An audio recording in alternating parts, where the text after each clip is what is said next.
Sitting in the bleachers in the rain. We've shed a million tears and drank as many old style beers out at the game. Let's go Cubby, Ranto, and the lovable losers. Ranto, and the lovable losers. Ranto.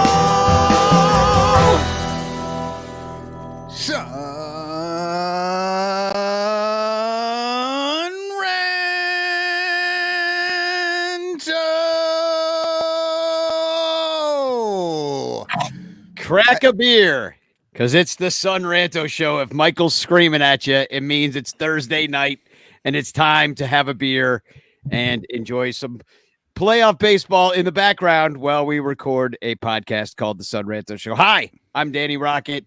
Infield Mets girl is here. Woo! Go! With Fuck the Yankees and the Dodgers. Let's play some baseball. Exactly. And Michael Cotton's here. What are you guys drinking tonight? I have from Old Schoolhouse Brewery here in Winthrop, Washington. I got some Hooligan Stout. About a pint and 6 ounces. So, you know, if you're good at math, it's a 32. I don't know. Is that 32? No, it's not. Big. It's a big beer. It's a lot. It's a lot of beer. But yeah, I love this stuff. I've had it a bunch of times before. It's from the Independent Craft Brewers Association, certified, all that good stuff. And look how pretty it is. Oh my God.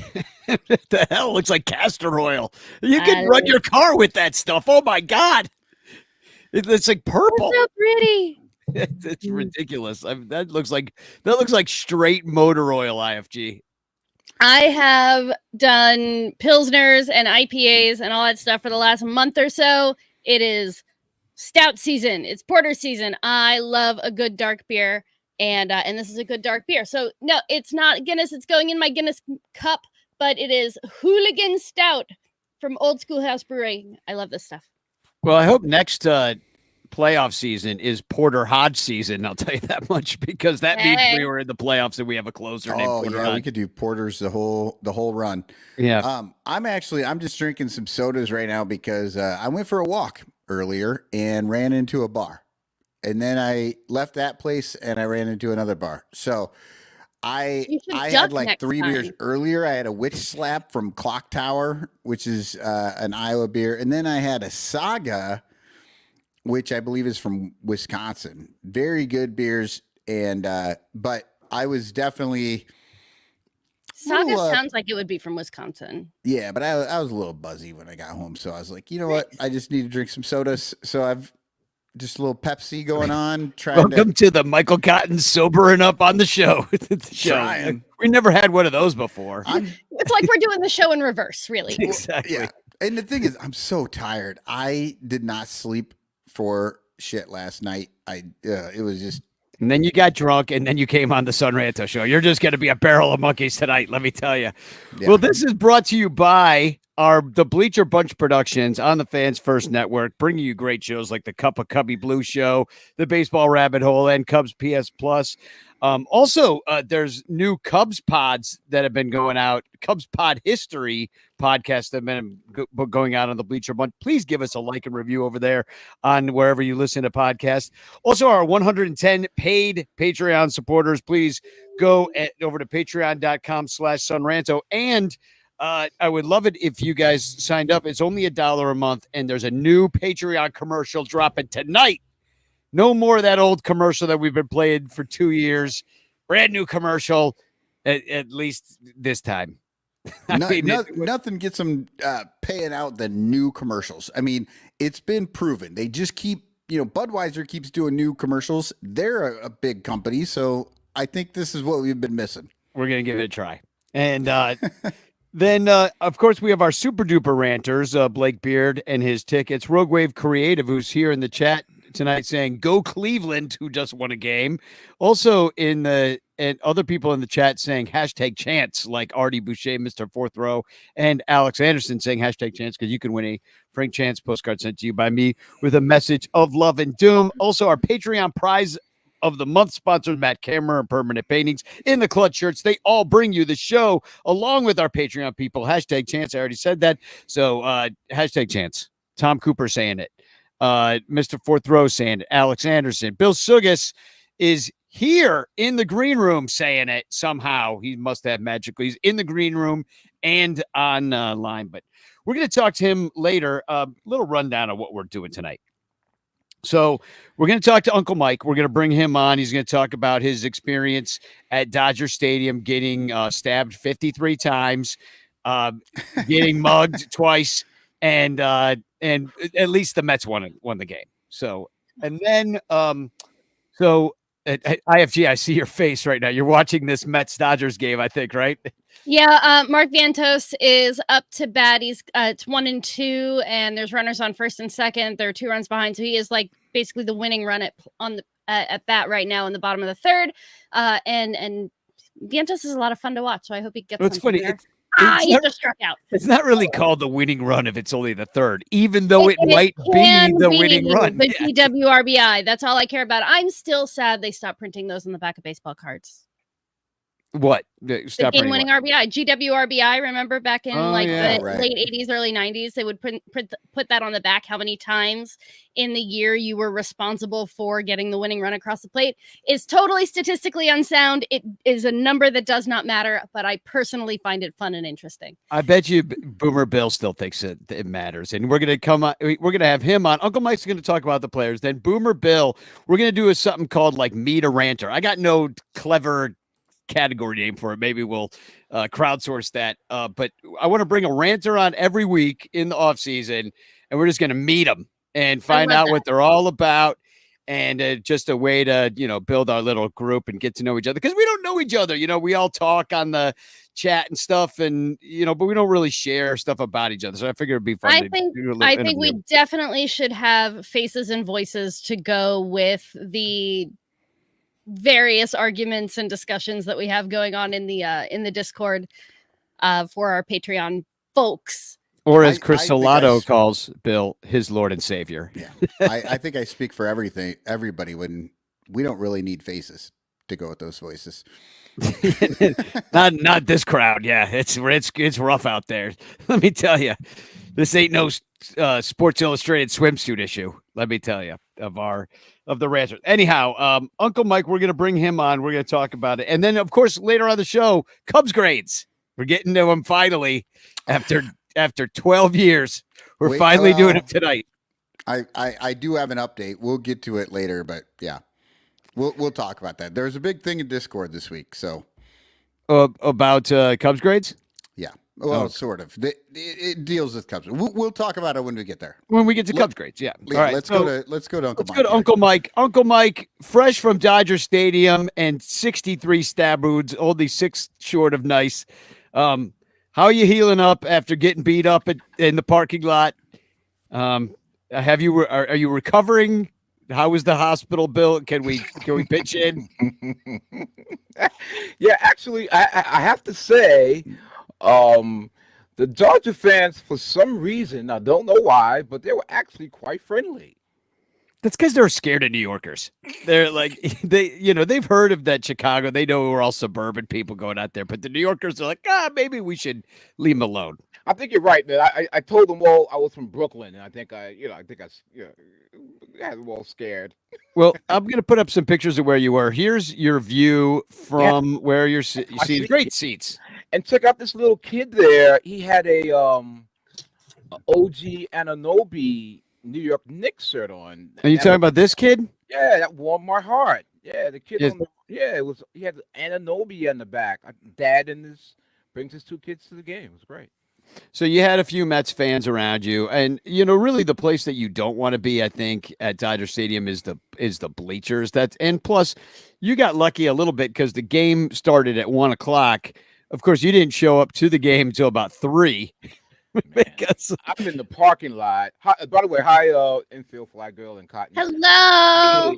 I don't know if you're watching, but Polar Bear just walked. Bases are loaded. Mark Pryor is talking to Yoshinobu Yamamoto right now. Yeah, cool. Let me know, because I think you might be like about 30 seconds ahead of me or something like that, because I'm on the free channels. But anyhow, yeah, man. What was I saying? You were talking about your experience of the game because you texted. I texted you that morning. I'm like, Yeah. So what had happened was that I did have some friends. One guy is actually a war veteran, a Vietnam veteran, and he's with his girlfriend, and things worked out so that they went to the game. However, he had like kind of seats in the handicap section. I was up in a great seat, man. If you ever go to Dodger Stadium, it is okay to sit at what they call the top deck. I mean, it's really just a. I thought it was a great view. I get to really see the whole stadium. Scoreboards right in front of you. Pitch count. It was just a lot of fun and a great seat. I would actually sit there again. The price was right. It was little under 125 for that seat, and I brought it like Monday morning. Danny, I took your advice, man. I waited because that same seat, I think earlier, like maybe like Sunday, was like 190 or something like that. What I yeah. like about that picture that you just showed Mhm. is that if you squint, that sea of cars almost looks like a lake. And look at the backdrop, man, because like Chavez Ravine is like on a hill, and the backdrop, it's just it was gorgeous, man. And the one place you don't want to sit, by the way, at Dodger Stadium in a day game is on the right field side because as the sun sets, it sets right in your eyes. But Yeah. one thing I know it was kind of weird to have a 1 p.m. local time start. It was 3 o'clock Central. And one thing, if you look at this, where I don't know what time of day this was taken, but you could see that both the pitcher and the batter are in shadow because Yeah. what's been tough about a lot of these playoff games is they start them at stupid times. They're at like 4 o'clock at times that they never intended the ballpark to be used for this, except for, in extreme circumstances. And they'll start a game at like 4:30. They'll start it at, at a time that makes no sense. And the sun sets in your eyes. And the other thing that is weird about, on the West Coast doesn't matter as much, but they were talking about on Ian Happ's podcast today is in the playoffs, you pretty much play your entire season in nice weather or in a dome. And then you get to the most important games of your entire life and you're freezing your ass off. And it's like, it's been somewhat mild, but they were talking about it was like a little chilly in New York the other night. They were like, now that's playoff baseball. Like wearing the turtleneck and the hand warmers and stuff. But, But like you were saying too, like I got a ride with a friend, which was kind of cool. So he actually picked me up from my house, and we made our trek. The traffic was just horrendous. I mean, it's one of those things where you're on the 110 trying to get to Dodger Stadium, and it's horrendous.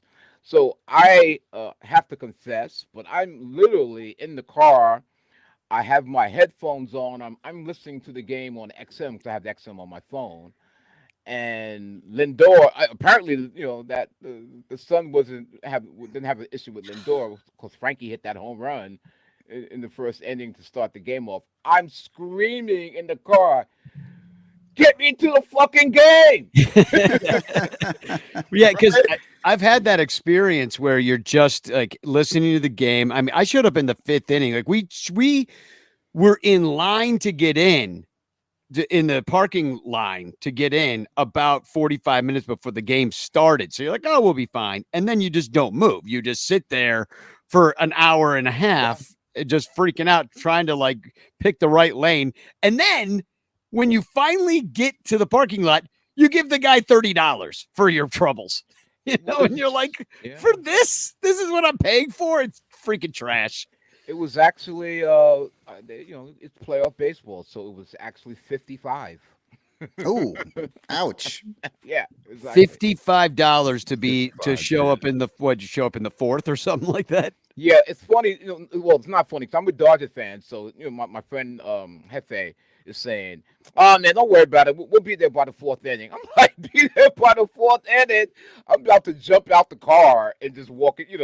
Because at that time I'm thinking I'm close enough where I could just walk in. You know what I mean? Yeah. I'm about to jump out the car and just walk into the stadium, but I waited. We got there got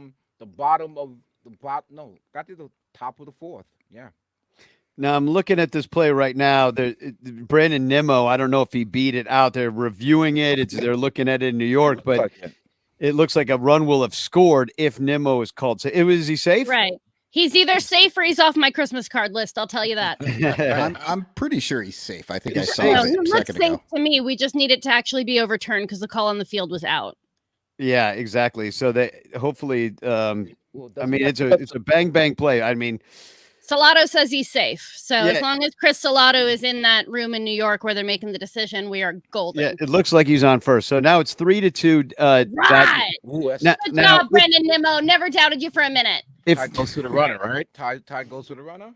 So I want to thank all the Patreon supporters because Yes, thank you so $100 much. of the money that you used for your ticket came from the Patreon people. I sent you $100 because that's what the money's for. Tickets and beer. That's what we do on the show. Patreon.com/sunranto if you want to help out all the things that we do. But also you said a couple other people sent you money too. Yes, I'd like to also thank Cotton. Thank you, sir. And someone who I don't know, I think it's William. Let me grab him real quick. Hang on. Well, I think Is that William Stugas? Hang on, give me a second. I think Mike Waller sent you some money, didn't he? It's Mike Waller. That's exactly what it is. There we go. Yeah, it's Mike Waller. So Mike Nice. Waller, thank you. Cotton, blessings, man. So, and if anybody else wants to send you to game, like you're not now, the Mets have to win tonight. Yeah. And they'll tie up the series, Right. and it's probably going to go back to at least. I'm thinking this one goes at least 7. I mean, or at least 6. That would be beautiful, man. Right now, it's just looking. You know, it's Monday seems so far away. You know, the high that I was on. I was talking. You guys got to understand.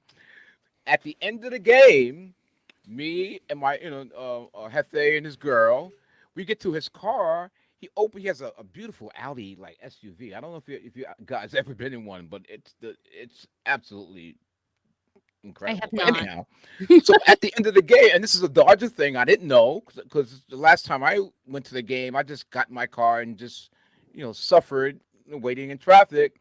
When we got to his car, he opens the hatchback, pulls out the folding chairs, pulls out the cooler, pulls out the cigars, and we sit there and drink and smoke cigars for about an hour. It was beautiful, and none of the attendants, the police, they allowed us. They did not come over and say, "Hey, you guys can't do that."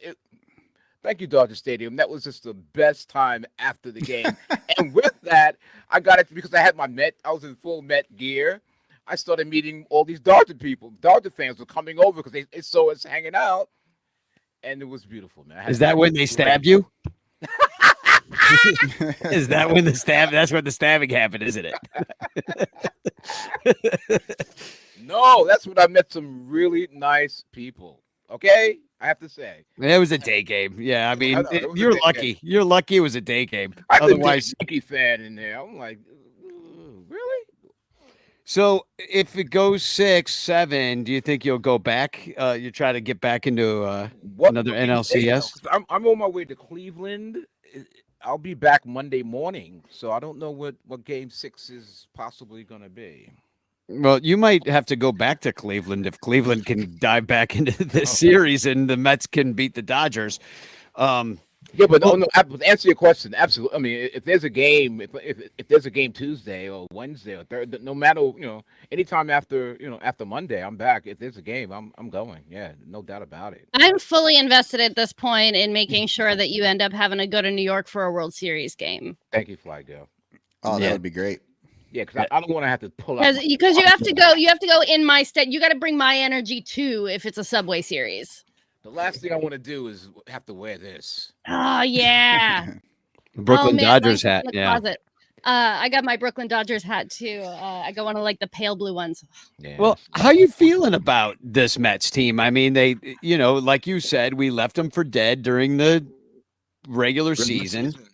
And it looked like they weren't going to do it, and they spent all this money, and now they're here, battered and bruised. Maybe didn't get there the way they thought they would. I mean, freaking Jose Quintana is on the freaking mount. The Buick, the guy that we put in the used car lot, 3 years ago, 4 Can years I ago. tell?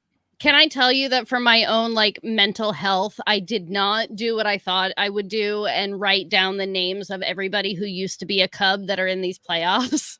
Oh, I know. Yeah, it's probably good for the mental health. You're right. It really is disconcerting. No, but last night was just how do you feel about it though? How are you feeling about the last night team was a right now? bummer. You know, last night we were at home, playoff game, but we were jinxed, man. When I saw those black uniforms and not our home white pinstripes, I was not feeling that. I'll be honest with you.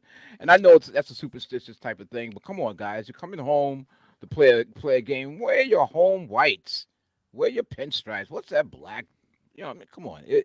I would have rather seen the city edition uniforms than that horrific thing they had on last night. You I love wanted to how see the black and controversial that purple? is because I love the black uniforms. Not me.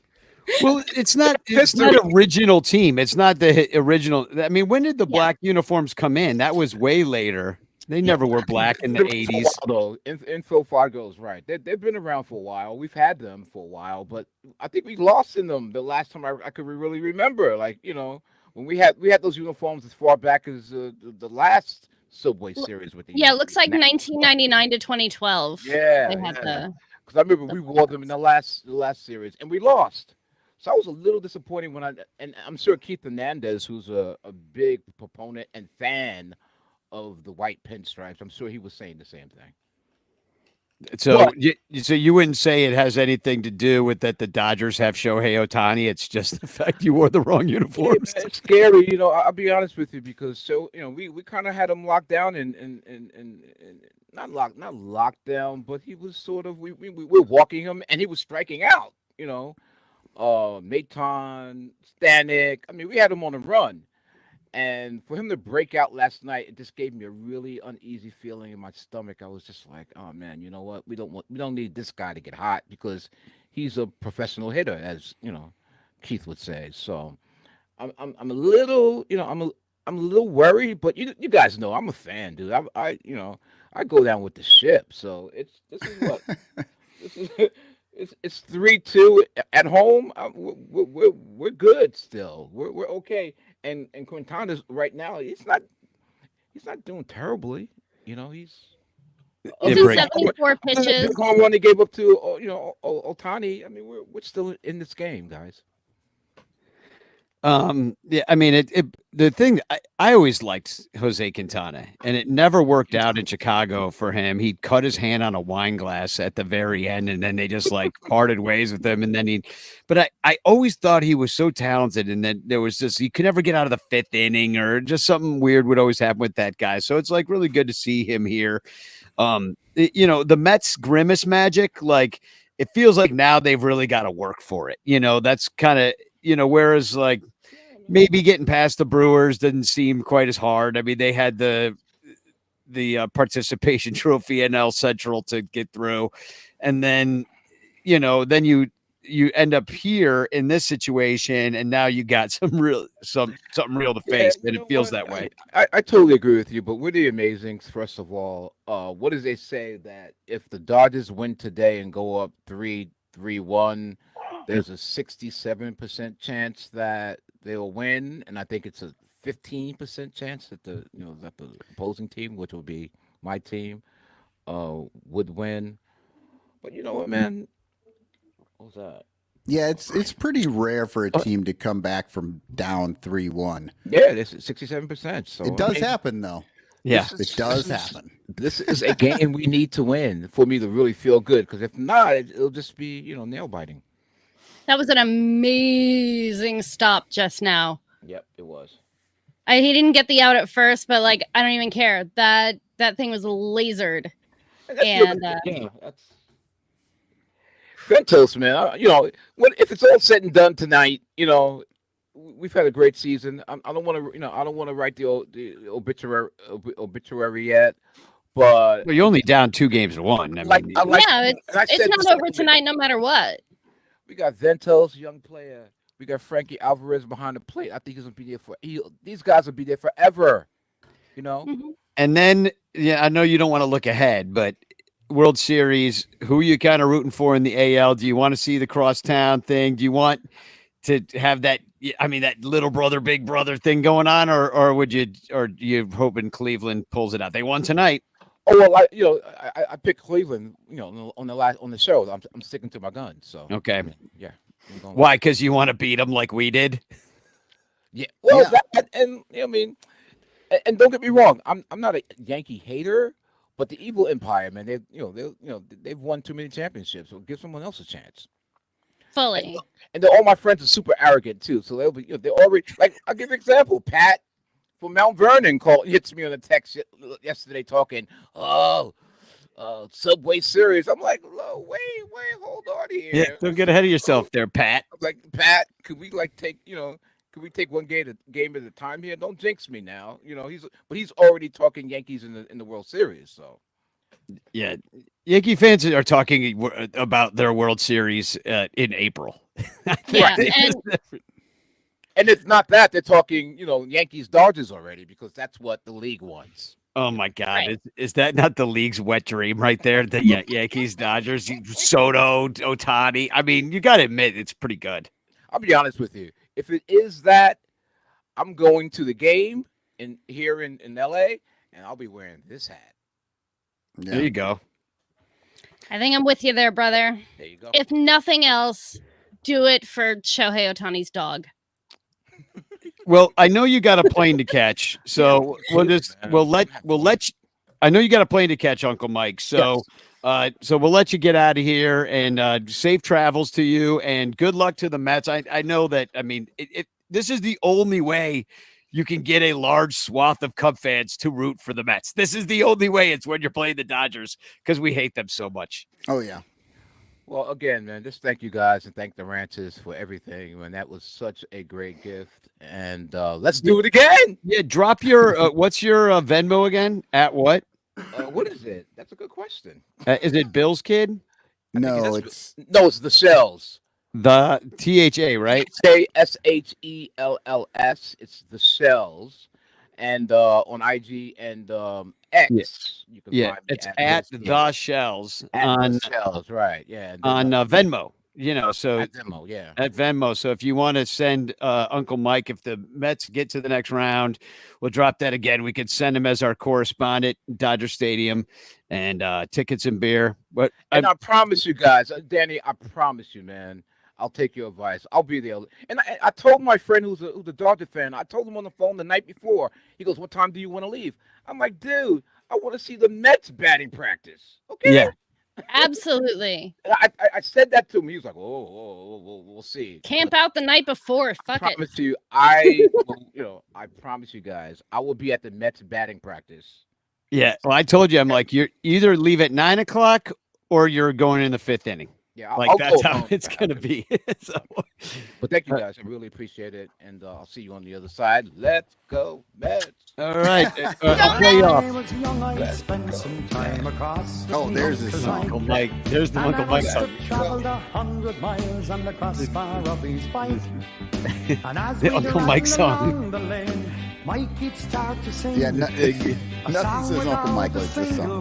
We gotta wait. We gotta wait till we get to the chorus. Here we go.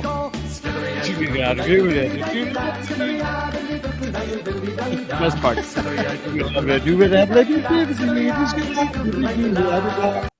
I feel like that's almost a yodel. Almost. It's Almost. it's a don't they call that scatting, or it's like Irish scatting? Scooby-da, scooby-da, scooby-da, Something I like have that. no idea. yeah. So people that's before there was literacy.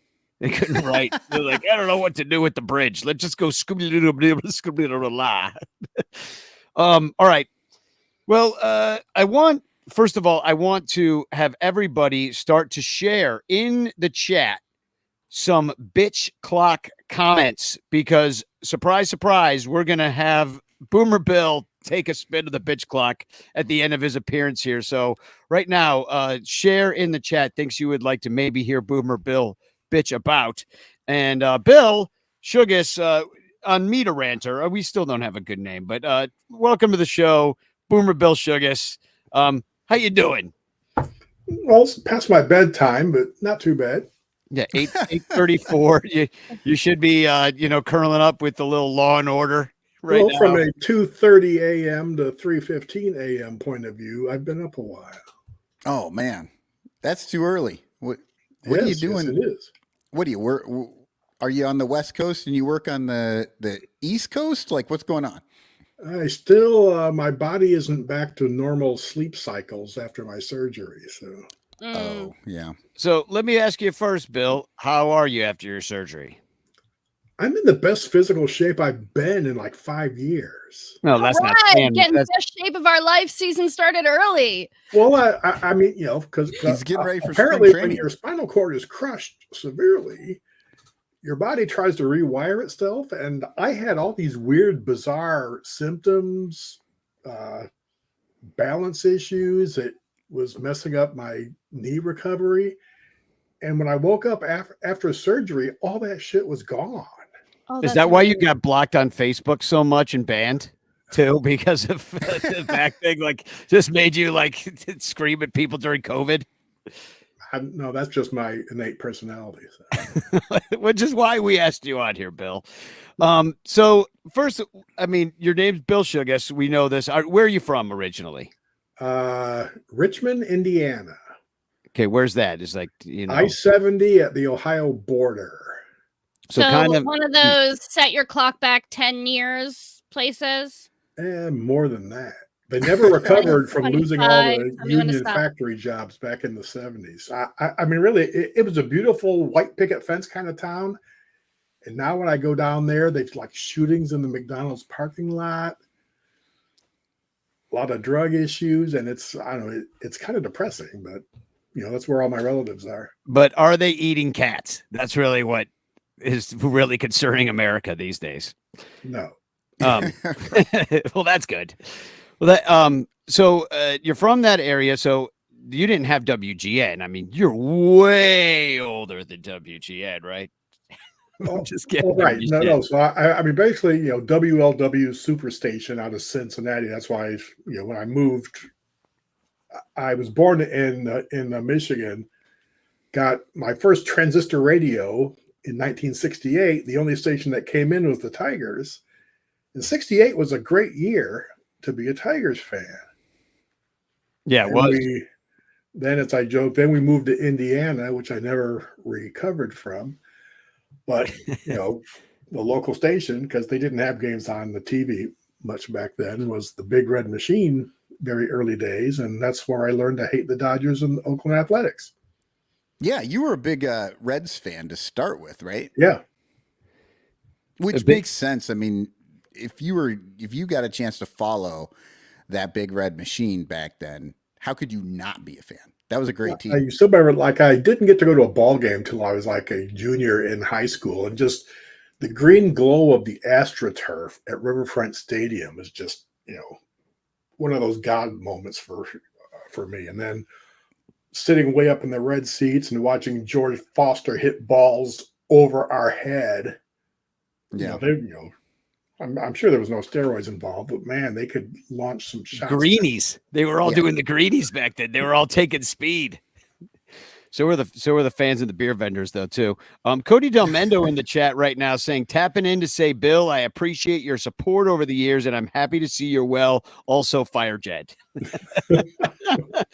And also keep these comments coming in to the chat of what you would like to put in the bitch clock. Mr. Fourth Row says bitch clock topic: food places that suck. You've seen my body. What The food wait place do times I think at- sucks? What's that, Bill? You've seen my body type. What foods do I think suck? None of them. And definitely not pizza, judging Oh, by man. your Facebook. Well, tell us more. How'd you end up being a Tigers fan, then a Reds fan, then finally a Cubs fan? Well, virtually no Reds home games were ever on TV back then. But I'm very invested in the rest of this story. This is similar. the away games were, and the legendary games every time the Reds went in to play the Cubs, scores were like 15-14. Foster would hit 3 home runs, but Kingman would hit 4, and it's just wild games. So when I first moved up to this area after college, National League, it made sense to be a Cubs fan. And I remember the first several years, I used to purposely pick out double headers because you get to see twice as much baseball for the same price back then. Oh yeah, I mean that's a great deal. Like now, they like to do them spread out enough that they can empty the park and then bring new people back in, right? So you got to pay plus, like double. back when after the game started, they would let you in Wrigley for like $5 back in the early 80s. They were doing that at Sox Park too. Just I went down there I went down to Sox Park to buy tickets, and because it's the cheapest way to do it. There's no fees, so I rode my bike down there, and it was in the middle of the game of the doubleheader, and people were just walking up there, just handing them paper tickets to get into the game. It was like halfway through the second game. That's what they should do. You sell a beer, you sell a hot dog. Why not? And now, how did you become so cantankerous in your sports fandom? And, has it caused you major problems in your life, or has it been a source of joy? Like, do you enjoy being such an angry, cantankerous person? No, I do not. There's like 3 moments in my life where, like, my family was ready to do an intervention. So one of it was an infamous birthday weekend in '89 for the Giants playoffs. Oh, yeah. And in case anyone hasn't figured out, sportsmanship has never been one of my strengths. I'm not much on, I just like to watch them play and see who enjoys the game. Hell no. I want to win. It's why you're Not a win ranter. by a little, win by a lot. So I'm told I ruined my birthday weekend and wasn't welcome at my brother's house much after that. But picture this, and what's our rating on this show, by the way? Am I allowed to Adult, yeah, we're NC-17. Wait, what? You can show us your boobs Bill? if you'd like. Have no. you So my never main listened issue before? Well, I don't know. I mean, He goes to bed by this time. He's in bed by this time, so he thinks after the show, then we add in all the cuss words and the crazy shit we talk I bleep about. him out with the family feed.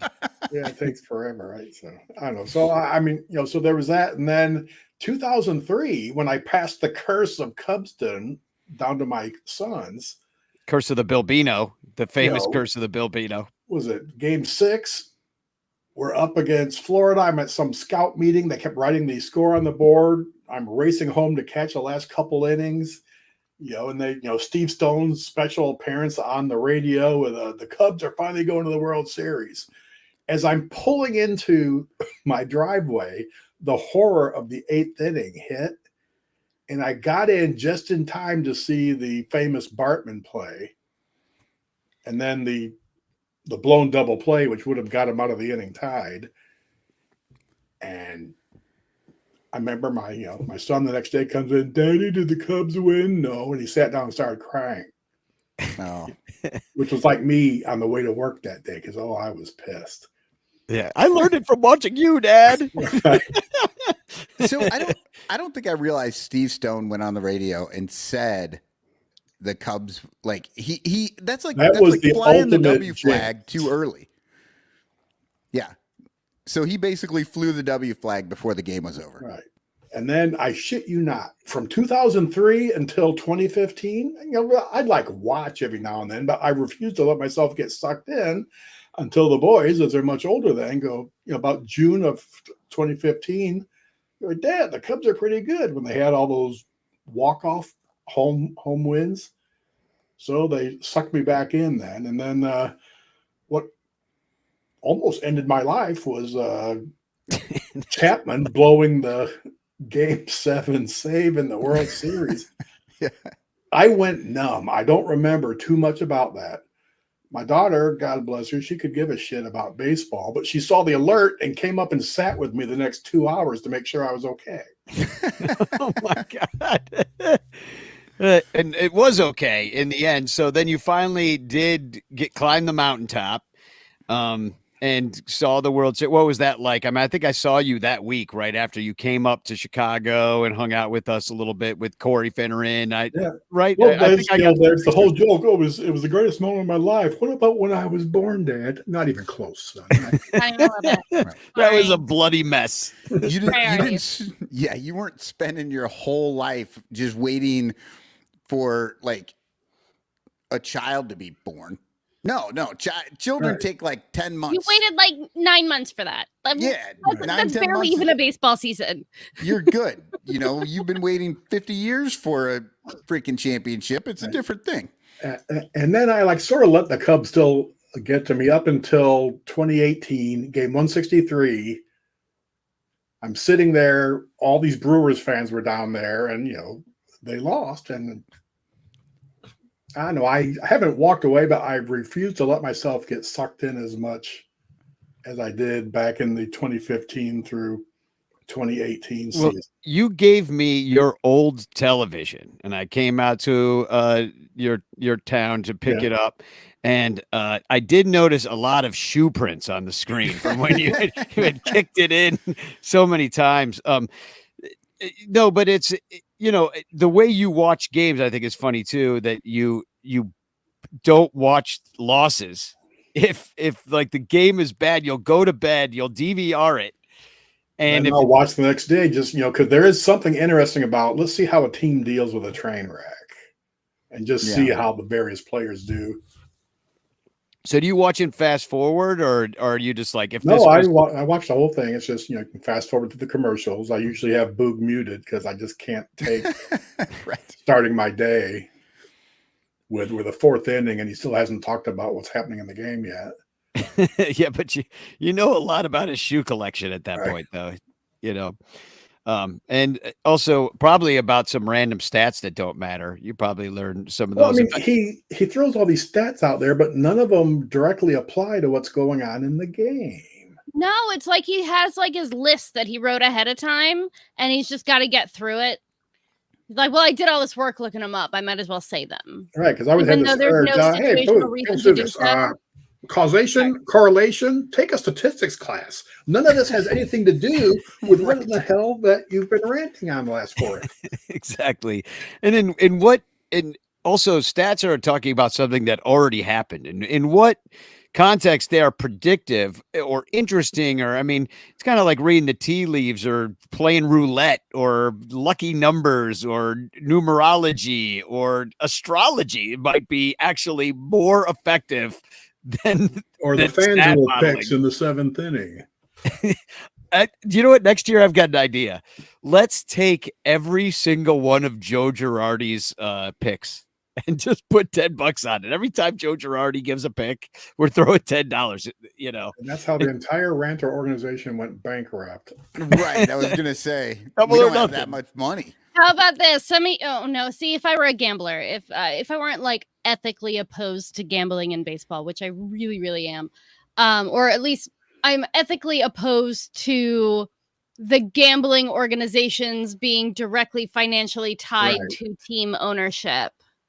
Well, I've seen the math and probability, and that's why you would never gamble ever. Exactly. You're never going to win. Nobody but really it would be very funny who doesn't end up part of the Klein Avenue extension in Indiana.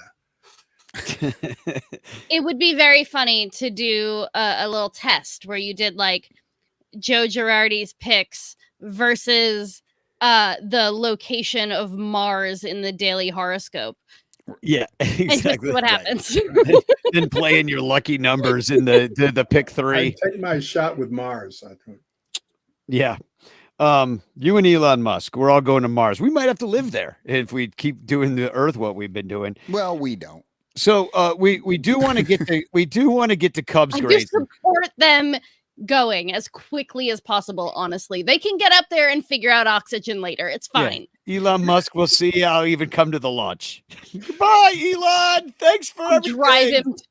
We'll send Not Willie sure how Harris that down fuel there to cell blew wave. up, but what the hell? So, Bill, any parting words from the Ranter of the Year? That you did win this prestigious award. There it is, the GOAT. Yet another, Look at that. yet another thing to send me to hell because as I mentioned at Ranto Fest, a golden calf. You picked a golden calf. Did you learn nothing from the Ten Commandments? It's a goat. It's the greatest of all time.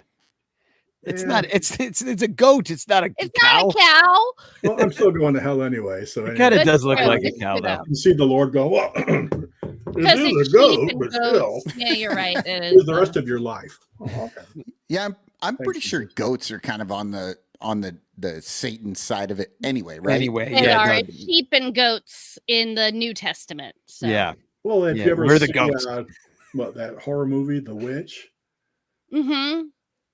that'll freak you out ever to go near a goat the rest of your life. I mean, the Cubs learned that in 1945. Goats are evil. We did find that out.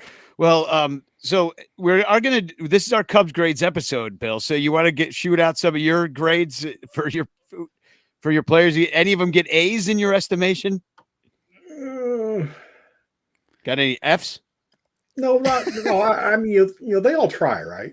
I'll always Everybody's remember trying their my best. first John Baker game, which I got to go to, and John was holding court, and he goes, "Look, something to remember as you're ready to rip on the guys is they don't want to suck.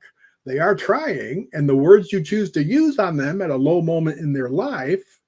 Sorry, Madrigal, I'm still saying it, but it's I don't know. Like I'll make up for it with wisdom's tip at Applebee's next time I'm there. But There you go.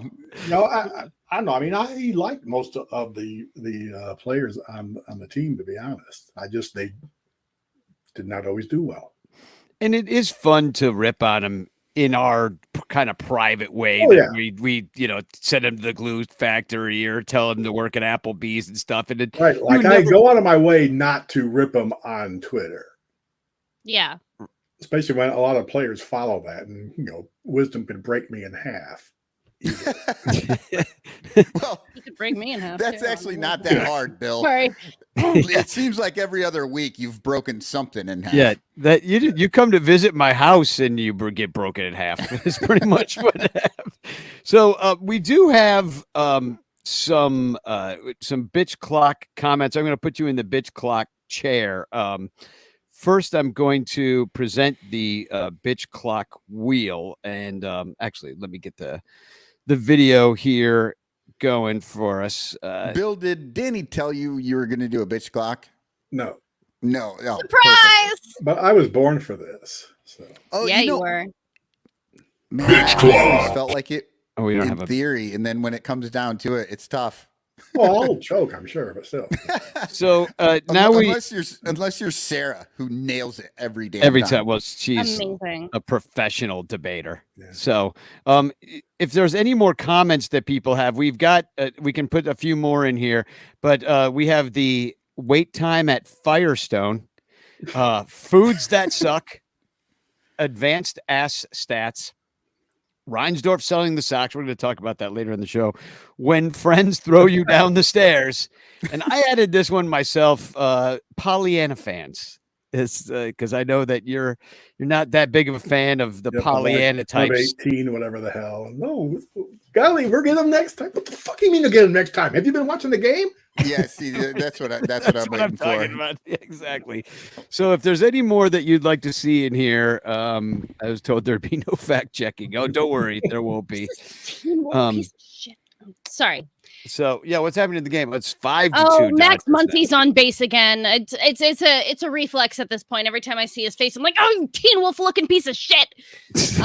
But here we are. All right. Let's yeah, he does look like Teen Wolf. All right, let's give it a spin and then we'll get you on the bitch clock. Oh, I don't know if you can even do this, but it's what you pick. Foods that suck. Foods that suck. Okay. Are you ready, Bill? Yes. Okay, here we go. We're going to put you in the hot seat and Bitch clock, you have 30 seconds to bitch. Foods that suck. Brussels sprouts. Those little invasion of the body snatching mini things that rip your teeth apart. they sand your rectum the next 2 weeks, and they generally taste bad. There's really no way you can even season them to get them any better. Other foods, I don't know. 10 seconds. Like I said, you've seen me. Most foods I like, but if I had to pick one to never have to exist again, it'd be Brussels sprouts or pickled beets, because they made us eat that. Stop your bitching. Hold on. I need to hear more about pickled beets. In the schools, in the elementary, they used to cook all the food themselves. Well, for some reason, they would give us pickled beets like 2 to 3 times a week. And back then, the mean lunch ladies would make you at least take a bite of it. And that's, I came close to hurling a few times a week when I was in elementary school. Oh my God. Who the hell would even think to give a child pickled beets? My grandmother, One but I flew over the liked cuckoo's them. nest, right? That's what all the lunch ladies looked like. They were all in their 60s and 70s. They didn't like kids. And they, This is very funny to me in particular. My grandmother was a lunch lady at the middle school. and And loved pickled beets. she gave loved you no pickled mercy. beets. But like they were a treat for me. They were sweet and they were purple, but they were still a vegetable. Like, I don't know, I liked them. But it's always interesting to me when people just straight up don't like pickled beets. I'm like, but they're delicious. And then there's always some trauma story behind it. Like, oh, this person forced me at gunpoint to eat these things. And I'm like, well, of course you'd hate the Hershey's chocolate bars if you were forced to eat them. I don't think so. I don't know. Honestly, I don't know if I've ever had a beet pickled or any other way. I don't know. You would not have forgot. I just kind of stay, I like them word very much. Beet, I don't want beet at all. I don't want to be beet. I don't want to eat beet. I don't want to beat other things. It just stay away with the beets. How about beating off? You do that enough of that Well, it is purple. Danny, I call that making love. to yourself. Nobody's getting beat there. Everyone's enjoying it. Like, self-love is important and we support that on the show. Exactly. No shame here. No shame here. Well, great job on the bitch clock, Bill, and congratulations on your big win at Ranter Fest this year. You'll have to defend your title because I probably have somebody else win it this time. But you'll have to kick their ass. I think that there should be somebody new every year. There's got to be until we run out of fans, which should be in about 4 years. So no, but I always appreciate, we just had Cody come in here and say what a great support you are. And I know you are of many of the shows. You even had one of your comments on the Outside the Ivy promo that we had on TV. And everyone's like, who's this guy? Bill, he's hilarious. And so across the board, people know who you are. You're a real giant in the Cubs community. And just hilarious. You're a hilarious dude. You're good natured. You're a lot of fun to be around. And I appreciate you being a ranter and all the support you give us over the years and being a joiner. Thank you. And I thank you guys for letting me, as I say, play the reindeer games. Because, when you start to get old, one of the things which I enjoy in life, it's this. You guys are my family. You're my community. My wife watches a little baseball, but, she doesn't really give a shit whether they win or lose, other than Bill's in a bad mood. Other than how it's going to affect you for the rest of the day. Right. So no, that's kind of where we're at too, where I'm at with this after 12, 13 years of talking about the Cubs, especially when they're a team like this, which comes in third and kind of is middling. You're just like, oh, they're so boring to me. I'm like, well, at least we got the ranters and some fun to have, I agree with that. So, well, thanks for being a part of it all. We're going to take it to commercial in a second, but why don't you stick around for a little Who's That Cubby? And we can do the old. Do we have one? Yeah. Yeah, we do. Who's that Cubby? All right. We have a Topps baseball card. I think I know, actually. Yeah. I don't know. IFG is looking at it pretty hard. I don't know. Should I say the year? I'll say the year when we come back.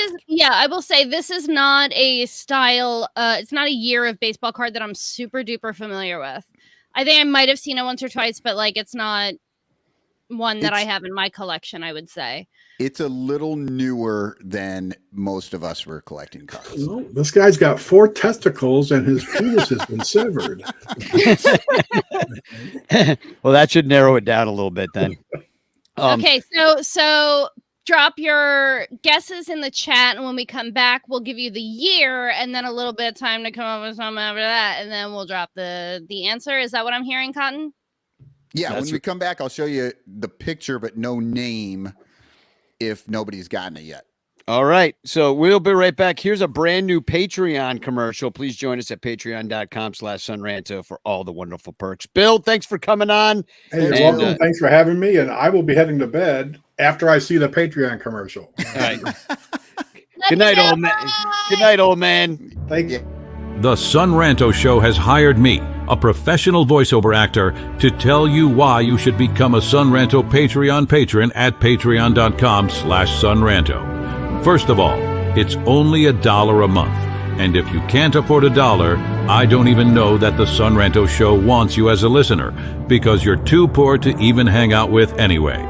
Also, as a Patreon member, you get the Sun Ranto Show ad-free and the Patreon-only podcast called Cubs Pod, which releases daily during the season with bonus episodes all off-season long. Sun Ranto Patreon members are also eligible to win a monthly prize, get exclusive Sun Ranto Discord page privileges, and there are more perks at every level.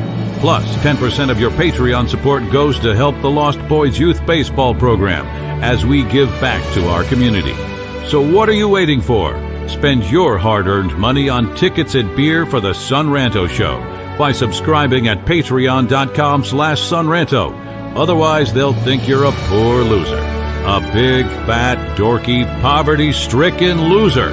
Take it from me and by commanding professional voice, and become a Sun Ranto Patreon supporter right now.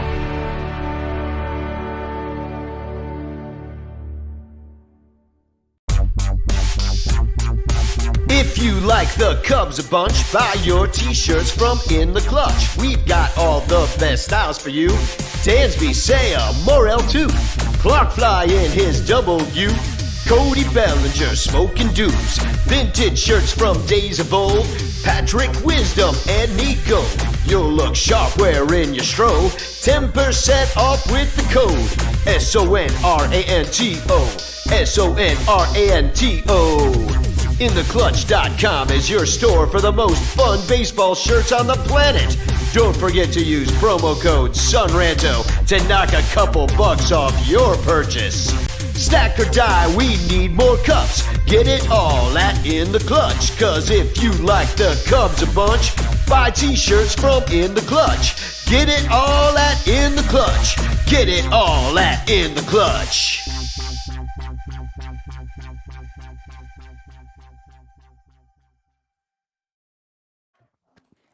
All right. All right.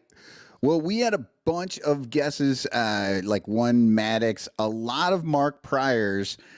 Corey Furlong actually guessed the correct year, 2003. And then, which makes a lot of sense for all the prior guesses, even the Greg Maddox. But what do you think? I mean, the answer, I will say the answer is out there. Somebody did get it. I think I definitely know it now that I see the face. I still have no clue who that is. I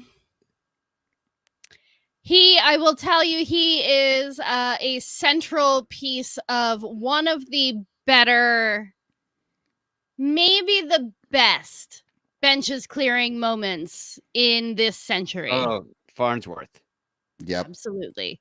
That's right. It is. I have Kyle never. Farnsworth, and Corey Furlong was the first to get it. But then after we showed who it was, we had Terry E in there. Dominic Galoro got in there. Yeah. And then Doug G is saying best takedown tackle ever. Yeah. This reminds me that we used to do that when you ripped open those packs, IFG. Do you still have some of those? So many. Ripping Oh, some okay. We packs. got it. Yeah, maybe, maybe after. Anytime we end up with a show that's fewer than 3 hours long, I'll go ahead and rip one out. So maybe after Cubs grades tonight, we can. Yeah, sure. Actually, maybe Kyle instead of Cubs Farnsworth. grades. Kyle Farnsworth is an interesting character because he was a lot of fun. Also, in retrospect, with everything that we know now, probably my most embarrassing baseball crush. Yeah, because didn't he when he went to New York, he ended up with some wasn't he in the press saying some pretty rough stuff? I mean, Didn't he get just canceled like, before canceling was a thing. take 25 seconds to scroll his Twitter. You'll understand what I mean. Yeah. He is just not a person who has good opinions. Now, just never mind. Yeah, he's he definitely wasn't the greatest of guys. Plus, nobody really gave the pitchers a ton of shit about doing steroids back in the day. If anybody was doing like, he was. The dude was big. Certainly. Oh, and didn't he go and do didn't he ever go back and do like amateur or like semi-pro football or something like that after he stopped playing baseball? So he went and played amateur football. He tried out for a team and played amateur football, played defensive end for a little while. And then when I was just looking at this stuff, I saw these pictures and I'm like, oh my God, is that him? In 2022, he entered bodybuilding contests. And I'm telling you, it doesn't even look like him. It doesn't look like a person who could throw a ball. He's massive. He looks like Arnold Schwarzenegger from back in the day. Like he's a giant. Oh, I did see head. that picture. Yeah. He looks like unfortunately, all of that has rotted his brain completely inside out. And so. Yep. Yeah. He says, definitely a knucklehead. Yep. Hot and dumb. That was definitely my type back in the day.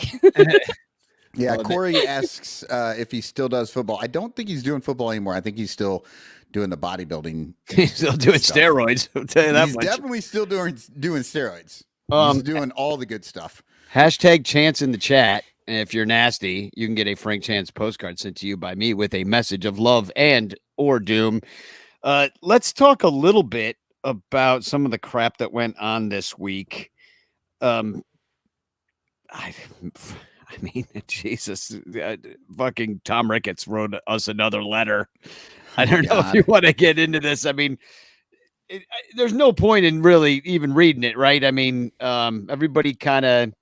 Well, I do have a TFC that you want to burn it early. Yeah, we may as well if we're going to talk about Tom Ricketts letters. And everybody, like, if you don't know, Tom Ricketts always writes a letter to the season ticket holders. Knows that. That's here.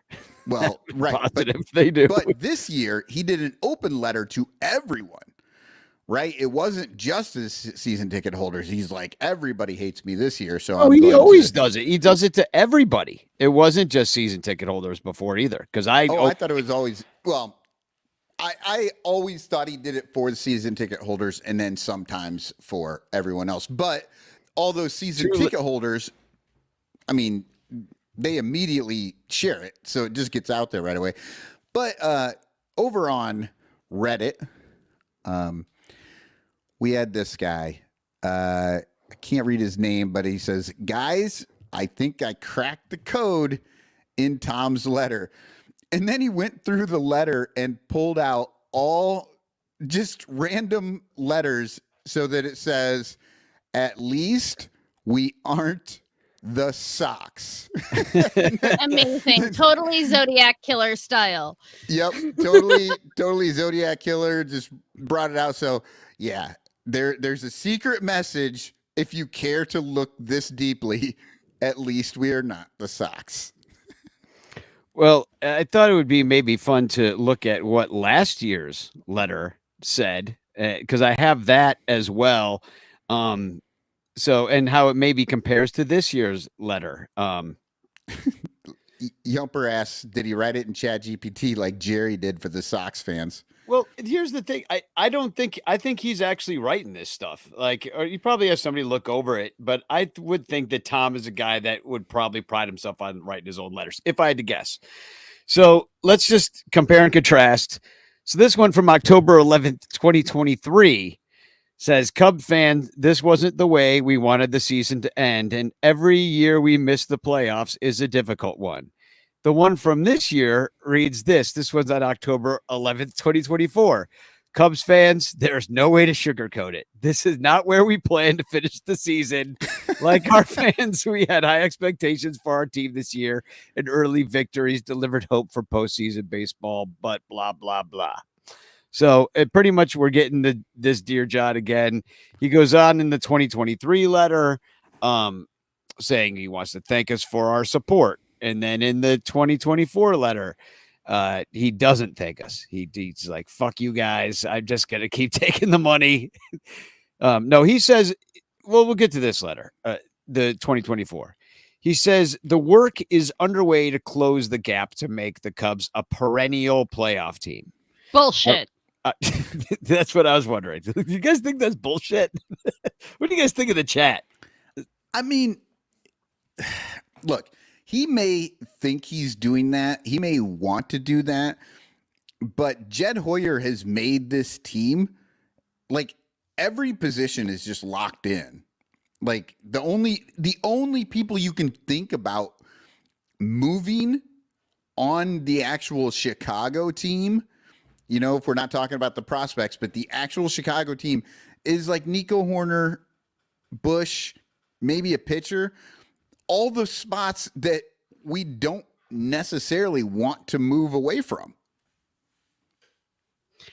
I think it's even worse. It's been so bad for so long that even like Cubs fans are poisoned into thinking that what he's doing is a good plan. Like, oh no, we shouldn't go spend money on somebody like Juan Soto. We have a bunch of prospects coming up who could be anything. They could even be Juan Soto. Well, Juan Soto instantly solves all your problems, and you don't have to write us letters at the end of the season on October letters. October 11th, you could sign Corbin Burns, Juan Soto, or even a lesser pitcher. You'd still be okay, like a Max Fried or something like that. But you sign Juan Soto. Like you do that, and then all that war that you're trying to build up to 90 wins, it gets solved like almost overnight with that one guy. Now, I don't care where he plays. He's the DH, I guess. I literally don't care. Yeah. Put him on first base. I don't give a shit. I don't care. Put him on third. I don't care. Can he play third? I don't know. Cut off his arm. Put him on third. Let him still hit the ball. Yeah. Anyway. We do have a DH. So, I mean. Yes, I would love it. I would love Cotton. it. Yes, please. We have a whole designated hitter spot. We should put somebody who knows how to hit the fucking ball in that spot. Just a suggestion. Yeah, I mean, you would think. Instead of using it as a like the dump designated stat hitter would be for used for whoever is sucking at defense this week. Like, yeah. Anyway, you know my favorite part of this letter. I'm sorry. I'm sure we'll get to it. But do you know my favorite part of this letter? Tell us. It's the part where he's like, actually, you want me to pull it up? Despite what you think about how things are going, USA Today says yeah, that's right. that USA we're doing Today. incredible. I'm like, this is the it. magazine written for dumb people. It's the one they give you. USA Today had rankings. The one they give you. This letter came out. The newspaper they give you for free at Red Roof Inns is the quintessential baseball rag. He said after this summer's draft, the Cubs boast a top flight player development system in most independent rankings, including number 2 in USA Today's latest evaluation. Oh, okay. Well, was that right next to USA Today's top 10 lip glosses of the summer, or do you think it was right next to it? Yes. Do you think if we ranked the Cubs farm system number 1? And we just got that sort of information, like the Son Ranto show ranks the Cubs farm system number 1. Do you think we'll make the letter next year? Because he doesn't care who writes it, who says it. He says as long as somebody says it, he'll put us in there. Son Ranto show ranks us number 1. We can even make up a bullshit name to make it sound legit, like, baseball, baseball team rankings America or something like that. We were ranked number 1 by baseball team rankings America. And it's just the 3 of us bozos sitting here with ink. The thing that's so frustrating about that is, I mean, how many years have we been hearing this? All we hear about from Jed and about Jed, everybody who defends Jed. Oh, but we have this great system. We've got this great system. We got this great system. But none of those guys play in Chicago. That's the problem. And where are they going to play? Because even when they come up to Chicago, they just sit on the bench. Vasquez disappeared for 2 months this year. And he's not even one of the guys we're waiting for. No, he's not one of the guys. But still, when you bring him up, it's not like we're going to see him anyway. And, a farm system doesn't matter. It literally doesn't matter. Oh, that's not true. No, it matters a lot. Hey, stop. Let me finish. Your farm system is literally how you're going to build your team. It doesn't matter if you're not going to use the players. That's what I was about to say before you come. If you're not going to use them or sell them. Yeah, and the Cubs don't do either. They don't get rid of them because they love them too much, and they don't let them play in Chicago. So, you know what? Big deal. I've got the greatest, coolest, fastest, most awesome car ever. It sits in my garage. It's never moved. Yeah, actually, we have the second fastest, coolest car. We were ranked number 2. No, but I mean, there are people who are still trying to tell me that giving up Yu Darvish for freaking nothing was a good idea because Owen Casey might turn into something. Yeah, and I'm like, he's still never played. It's been 5 freaking years. I don't know how many years it's been. Well, they're bad at this. I mean, just the fact that Quintana's on the mound today for the Mets and not retired, cutting his hand in Boca Raton, Florida. So for the record, if I were commissioner, I would institute some kind of incentive for teams to put in their pitcher contracts that they are banned to do their own cooking. I don't want to hear anything else about somebody breaking a dish and slicing their hand open and washing dishes in their own house. You make enough money, you hire somebody to do that shit for you. I always think that when a rich celebrity gets popped with a DUI, I'm like, you couldn't get an Uber. You couldn't find somebody to drive you. Give somebody like me $100 to drive you around for the night. No freaking problem. You know what I mean? Yeah. Exactly. I will drive you around for $100. I'll put that out to anybody out there right now. Actually, if you need a driver, call me. I have been designated driver for the entire South Florida heavy metal scene for years. I will drive you anywhere you need to go and get you there safe. So if you're in South Florida and don't mind waiting about 2 weeks from this IFG drives from Seattle. I did it for years. It was a blast. My whole goal, make sure everybody gets home safe. Everybody should have a designated driver. Ask somebody.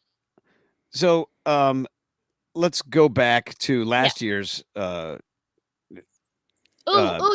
bullshit magazine did he quote in this one? I want to say the end of this one. While the pain from our season finish still lingers, we know it's time to move forward, and we can say with confidence that the future of the Cubs looks bright. Bullshit. Our experience this season will strengthen the organization, and we are positive we'll arrive at spring training with an edge and the desire to finish the race in 2024. Thank you to each and every Cubs fan for your continued support. Tom. Now, this is how he ended this year's one. This is his last paragraph. It is more than a game. It is a tradition that spans decades. With our fans at its heart and soul, you bring an excitement to the ballpark that is as time-honored as the ivy line walls and historic. This is the GPT part. I want to personally express my sincere gratitude for your continued loyalty to our team. Now it's time for us to get to work to bring championship caliber baseball back to Wrigley Field. Sincerely, Tom Ricketts. Tom. This is the please don't stop coming to the ballpark just because we've spent several years doing jack shit to make the team a winning team. See, and I feel like Tom has made a huge mistake here, but it's not surprising because people in baseball don't know how to market anything. They don't know that when they do something that's good, you can market that. Tom needs to start ending all of these letters with "you won't be booing next year." Exactly. I mean, he needs to lean into that. You won't be booing next year. That would be hilarious. And I mean, let's hope we aren't booing next year. Yeah, I don't think billionaires are as they don't have very good sense of humor. I think that Tom is pretty humorless. I do believe that he thinks he's doing the right thing. He sat there and told me and Matt Kimmerer in Club 400 Wrigleyville's kitchen that, well, we had to let Contreras go because then we, got the second round draft pick, and that's worth way more than what we would have gotten for Contreras. And, so it just makes more sense. So obviously Jed told Tom that. He was like, well, here's what we're doing. And Tom's like, sounds good to me. Just keep us interesting. Well, he couldn't tell you the truth that they were just losing their asses on iPads. Yeah. They could not afford to keep the team in iPads anymore with Wilson Contreras on the team. I mean, did Wilson not think there was a deductible? Oh my God. So is it deductible? So unrelated. You know how for 2 years I was on that, hey, the Cubs should totally sign Mookie Betts when he's available. Kick. I was doing, hey, making whole jokes, quoting Kids in the Hall and whatnot. He just hit a big old home run. Oh yeah, I just saw that. Looked up in the postseason, and scored himself and Shohei Ohtani. It would have been really cool to have a really good high quality baseball player like him, or Bryce Harper, or Manny Machado, or any of the people who are currently playing in this postseason that the Cubs decided not to pursue in free agency. Playoff players is what I'm all calling of them. them. And yeah, but you know what? Let's not forget to praise Jed for the brilliant all the money. letting some of these guys go because they were terrible. I mean, Anthony Rizzo is batting .429. He's got a broken hand. Mm-hmm. He didn't play for the first two. He didn't play in the first series because he's injured. His hand is still broken. He's batting .429. Anyway. He's batting .429. He's got 3 walks on top of that. Yeah, you don't want a guy like that. Just handed him off. No big deal. Well, how many postseasons has Kyle Schwarber been in since we let him go for literally fucking nothing? All of them. And then side dollar store Kyle Schwarber for $1 million more than he would have been asking for. He only hits 196. You can't keep a guy like that. No, batting average. Is that the meaningful thing? You can't. It's not like he has the record for home runs in the leadoff position or anything like that. Okay. Well, Tom did he's been out there all week, and I did enjoy what the Chicago Sun-Times put on the back of their rag. It really is barely a newspaper anymore, although they do a good job with sports. They say tomfoolery and over fool is Crane Kenny. And he says Ricketts pens letter to Cub fans saying no way to sugarcoat disappointing season, then sugarcoats fact team missed postseason for 4th consecutive year.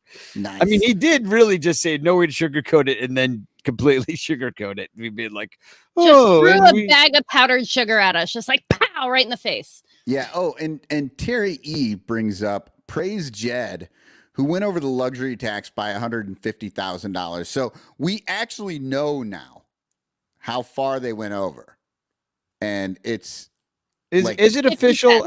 I don't know that it's official. This is a number that's been out there. People are talking about it. Maybe it's not official, but it's something close to this. Yeah, but it's 1/5 a replacement level player. Yeah, it's nothing. What's the lowest amount you can get paid to play in a year? What, 750? Yeah, 800. Yeah. So like I said, it's 150 minimum wage, or it's 1/5 of minimum wage. Yeah, basically. So it's a month of a rookie. It's a month of a rookie. Exactly. That's and they went over, and so now it's gonna make a Christmas song. They're gonna have to reset to get back on track. I'm sure that Jed will have no problem resetting. Oh my God. He does not like spending money. That is for sure. Neither does Tom. So one thing that did come out from Ricketts though is there's no pre-extension. Like Jed's not getting extended before the year. You better not ever get extended for Yeah. anything. So we got that going for us until he gets extended at the end of next year. We can at least have this year thinking he's actually going to be out on his ear. And then we had some Gold Glove finalists news, and that is, and I had graphics for this. Let me get them up again. Dansby Swanson is a finalist, and so is Nico Horner is not. And who's the other finalist that we have? Dansby and Ian Happ. Ian Happ, yeah. Duh. I always forget about Ian Happ because I'm like, old Noodle Arm's a freaking Gold Glove finalist. Fabulous. Although I maintain my belief that left field Gold Glove is a participation trophy.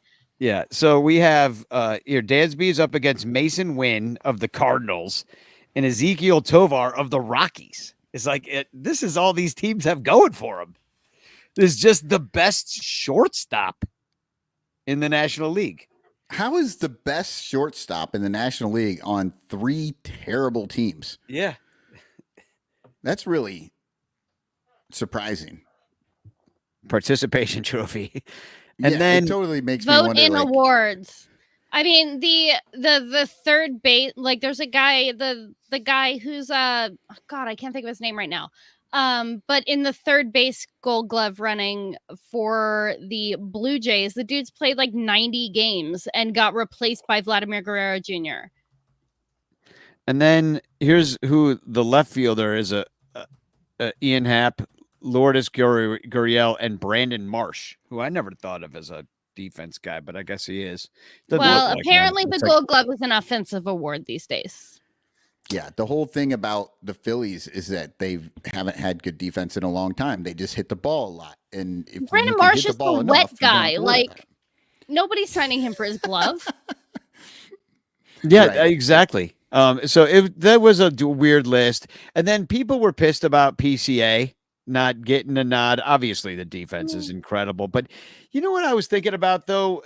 Remember when he was like he dropped those couple balls in that week, and they couldn't see, the sun was in his eyes, and remember he made a couple, and he also made a couple misplays with Hap out and left and set. Like it's not quite. I mean, polished there yet. Over the course of a 162 game season, everybody's going to have a couple of fuck ups. The problem is that PCA didn't hit well enough to get the defensive award. Yeah. Well, there's that too. That is how it feels. I mean, IFG, you're right on about this. Like every time people are complaining about these players and stuff, it's like they're only complaining about the offense. You know, it's like it doesn't matter if they're a great, defensive player. That just doesn't matter at all anymore, unless your name is Christopher Morel. Then it's the only thing that matters is your defense. But, yeah, well, third base, and then I don't know. There must be one of those some John Pincus worst case scenario over on third base. Didn't he have one about there being something underneath third base at Wrigley Field? Because every single like guy a portal to the Hellmouth, or yeah, because every single guy that plays over there is absolute dog shit. So, but yeah, third base is not winning any Gold Gloves on the Cubs anytime soon. But that's the same when I was thinking with all these Cubs grade shows that are coming out on every show is everybody keeps grading Amaya by his hitting on these shows.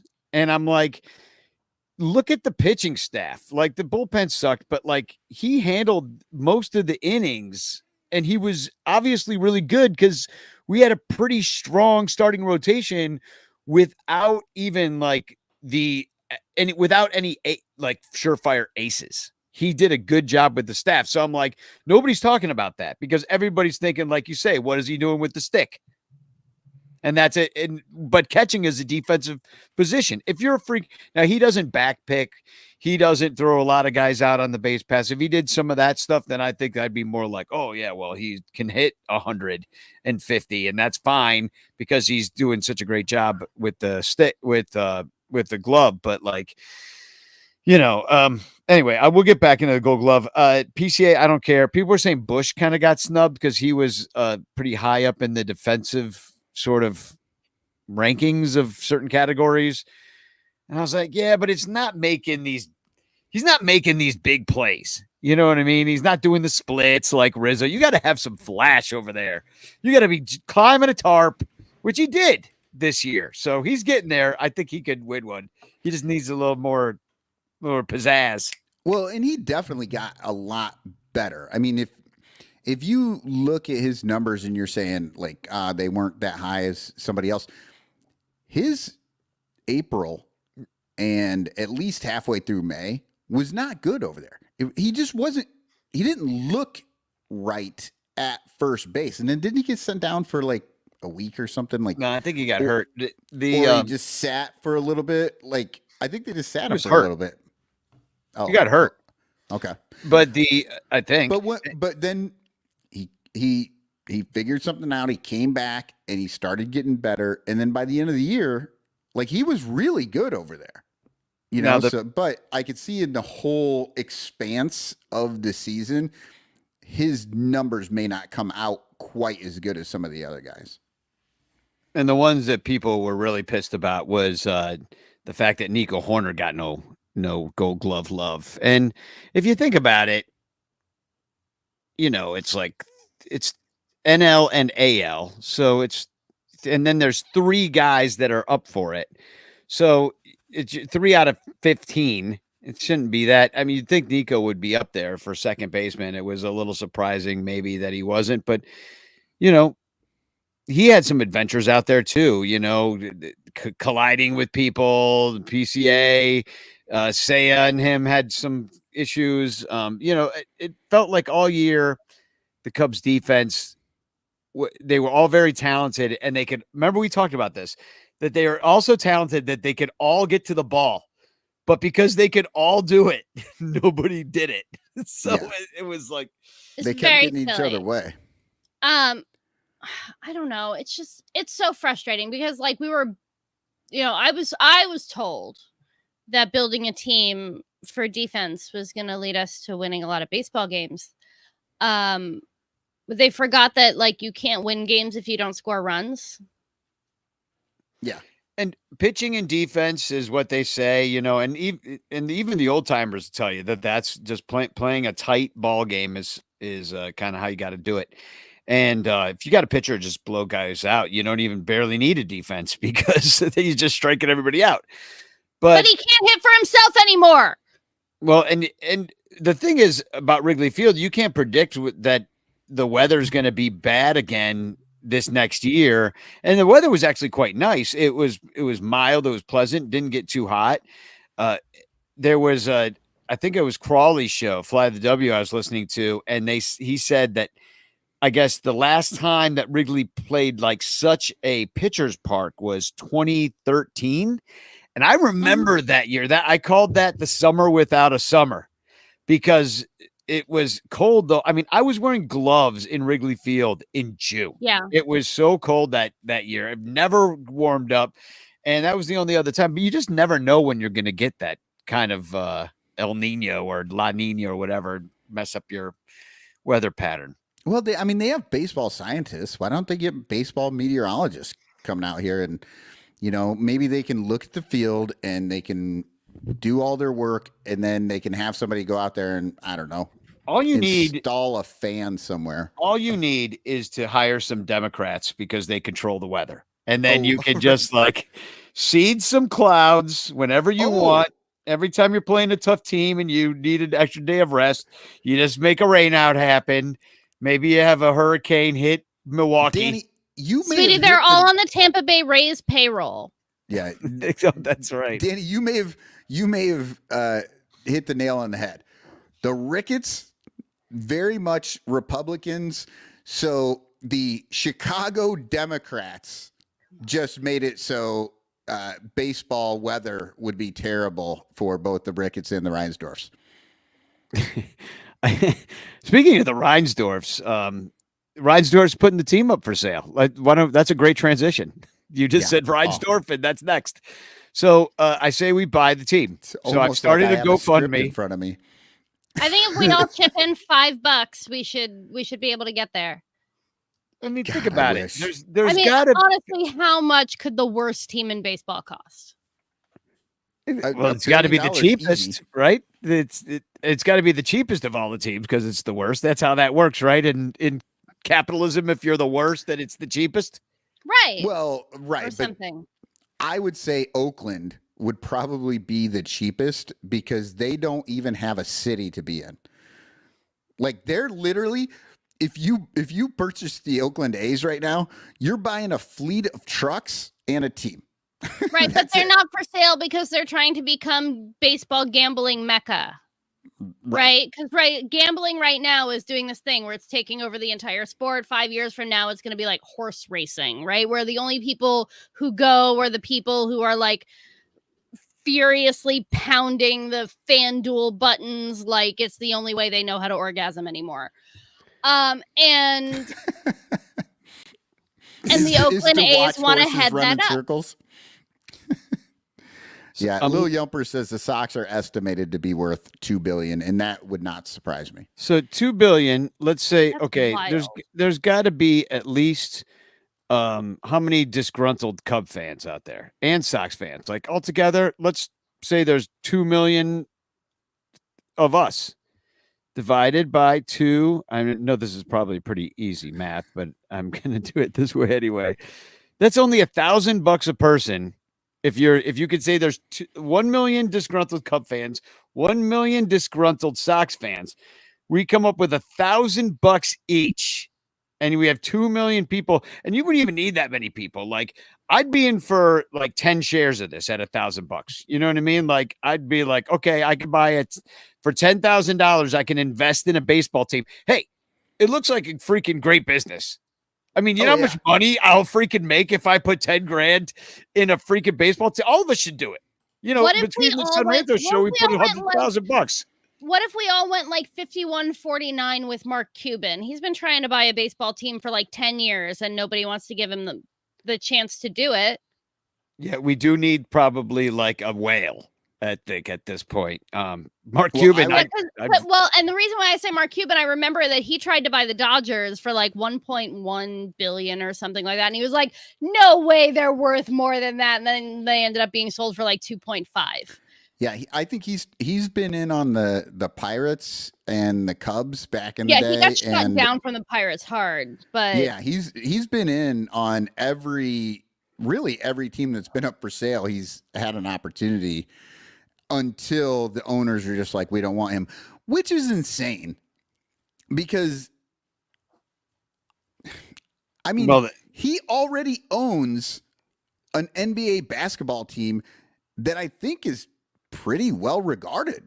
Like, why wouldn't you let a guy like that? I mean, you got Reinsdorf already owns the Bulls, and people kind of shit on the Bulls in the same way they shit on the Sox. Like, right. And the downside is in order to sell, in order to buy a baseball team, all of the other owners have to like agree to let you buy the baseball team, and all the other owners fucking suck.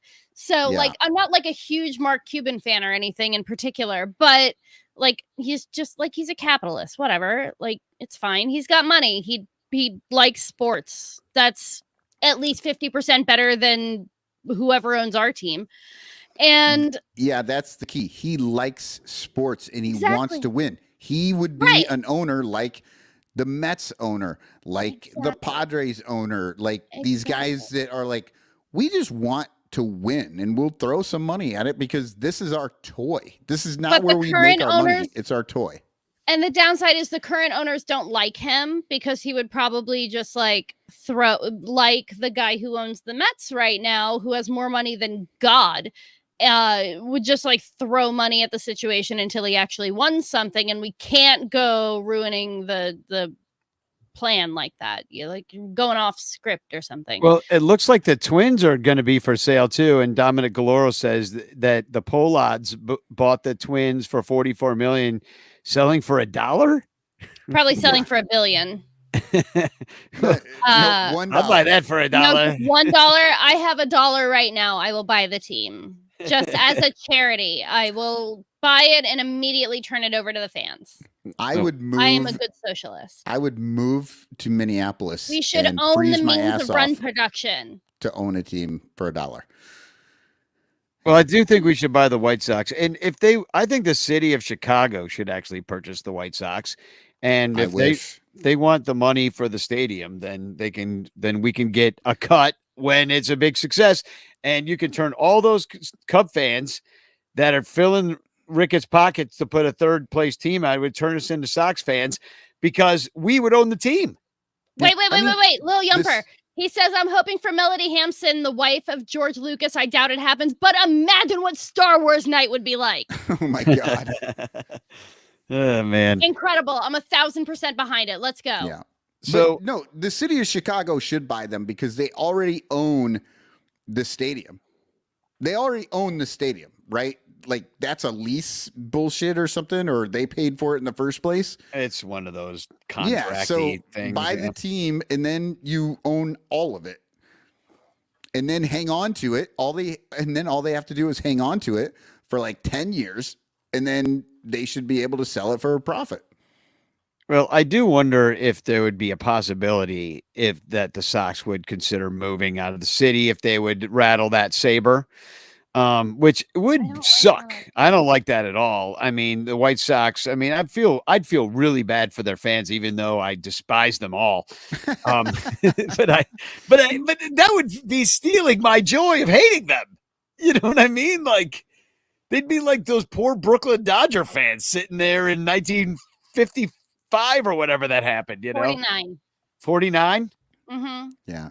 So Artie, Mr. Fourth Row, says if Cuban purchased the Sox, their uniform sleeve patch would change every time he backs something new on Shark Tank, which honestly would be kind of funny. It would be the Cake's nipple cover socks. That would be so good. Vince Shumate says the state of Illinois sports facility owns guaranteed empty fields. Yeah, guaranteed empty. Okay, guaranteed empty field is a good one. I've been calling it Down Arrow Park for a year. Yeah. Oh, yeah. And Little Yumper says, I can't see MLB letting a team leave big market for a smaller one. I agree with that, except for that we got two teams. It depends on what you mean by like the terms big market and small market. They just feel so different now. I on a personal level, like if I were the commissioner, if I could hand wave anything in the world, I would want there to be a team somewhere in like the general South-ish, whether that's North Carolina or Tennessee, something like that. And I would love to see another team somewhere in the West that isn't California. Portland would be great. Even better would be Vancouver. Canada deserves another team. And also, it would get the extremely annoying Blue Jays fans out of the Seattle ballpark whenever the Blue Jays are in town. Please give Vancouver a team to be fans of, just as a personal favor to me. I like the Vancouver idea and Portland. I would also throw in your Southwest that you're saying that's not like California or Texas. Southeast, like see, Tennessee. I'm thinking like Oklahoma City. They could totally because they are there like support their 12 teams. people there? I have no idea. Yeah, they support the Dodgers, but that's the other problem is they support their minor league teams so well that they'll never. Why would they bastardize? That's always the issue. It's like when you're good at a job and like you've got a lower position at the job, and then you get passed up for the promotion, and you're like, no, well, we need you doing the job you already do, so we can't give you a management position. You're too integral to the company, making no money, doing everything. I don't Fourth really Row like another team in the Southeast because we already have a crap ton of teams over there. Not in the Southeast. Oh, well, Florida and Georgia. That's it. Right. And Florida's about to lose a team. They're going to end up playing in Oakland, and California's going to have their sixth team. Cincinnati is basically the Southeast. St. Louis. Then you've got your Texas teams. You've got all those people have like fan bases. Like they already have teams that they like in the Southeast, right? And so when you bring a new team in there, they're going to struggle really to build a fan base, because those people would have to then give up their allegiance to Atlanta or to Miami, Tampa, St. Louis, Cincinnati. I guarantee all their you, teams. if you put a team in somewhere in Tennessee and Nashville, they would turn tail on the Atlanta Braves like so fast. Like so fast. A lot of It them are would not Reds even- There fans. just won't be that many people. I saw it in Denver. Like, it's everyone in Denver is a Rockies fan, and they do go to the games, but like they really don't care. Like they don't. Right. They aren't like a really good fan base, and it's because they just got in there so late. Everybody was already a Dodgers fan, a Cubs fan, a Yankees fan, a Boston fan. Like whenever those teams come in, that place is swamped with those fans because there's still more of those fans in those areas than there are the Rockies Rockies fans. probably should have tried being like better at baseball or something. I don't know. I mean, Well, you would the you would Florida think teams, that too. would be a good idea, but they had their stat guys doing their laundry for a while. It was both jobs. Yeah. Yeah. It was Hey, ridiculous. dude, the Mets just put out. Did you guys see this? There's an ad put out by the Mets for a biomechanics specialist, and they're like, yeah, we want you basically to like have been an intern for Driveline before. And like they want all of this specialized experience and all these other things. And they're like, we'll pay you $18 an hour. I'm like, bro, that's not even minimum wage in Seattle. Do you want your entire biomech department to be like sharing a studio apartment together, or like what's the plan here? Yeah, $18 an hour. that's what it's like. Insanity. It's what it's like everywhere. They want you to already be like a senior level executive to take a bottom level job. They want that experience, and then they're only going to pay it like Must 18 have a bucks. master's degree. Yeah, But no, literally, it's like we need a specialized degree. You need to already have experience doing this. You need to have worked with Major League Baseball players before, all this stuff. I'm like, I can't afford to get that experience for $18 an hour. What? Yeah. Yeah. Oh, and Insanity. Honestly, embarrassing for any Major League Baseball team to be like, actually, I want to pay my science team less than like a cashier at Chipotle. yeah, exactly. And you are just as likely to work with Major League Baseball players being a cashier at Chipotle. Let's be honest. Yeah, you could totally get into their Twitter and just tell them, "Hey, come in and I'll slip you the extra guac and I won't charge you the 50 cents." You'd be Zach Davies' best friend. So I got a few announcements, and that is that Cubs caroling, it's official. It's December 7th, a date that will live in infamy. Oh, I cannot wait to memorialize Pearl Harbor Day. I by was going to say singing- nothing else of import has ever happened on that day. So you Yeah. have full claim over it. Well, you'll have the disaster that was Pearl Harbor and the disaster that's Michael Cotton's voice. So Are we going to finish up at Nisei? I mean, it would only make sense, right? we're figuring that all out because it's possible that we have overlapping parties within Wrigleyville. So details to come, but I'm going to drop the Facebook. I only have this on Facebook right now as far as an event. It's also on the Discord channel. If you were a Patreon member, you'd be on Discord and you would know about the event over there. So anyway, if you just search on Sun Ranto page, we're the host of the thing. I've shared it on the Ranchers page. There's an event. Just search it. The Cubs Caroling 2024 is the event because we have all the other years. And I got to start writing some songs. And we all do. I think the luxury tax needs a song going over it. Yeah, I could see that. No, yeah, I mean, I don't think it's too early. I know it's not even Halloween yet, but, you know, we're not professionals at this. It takes a long time to come up and write a song. So people start doing it because, I mean, the right after... Will it be after or before? Because this is a little bit earlier this year.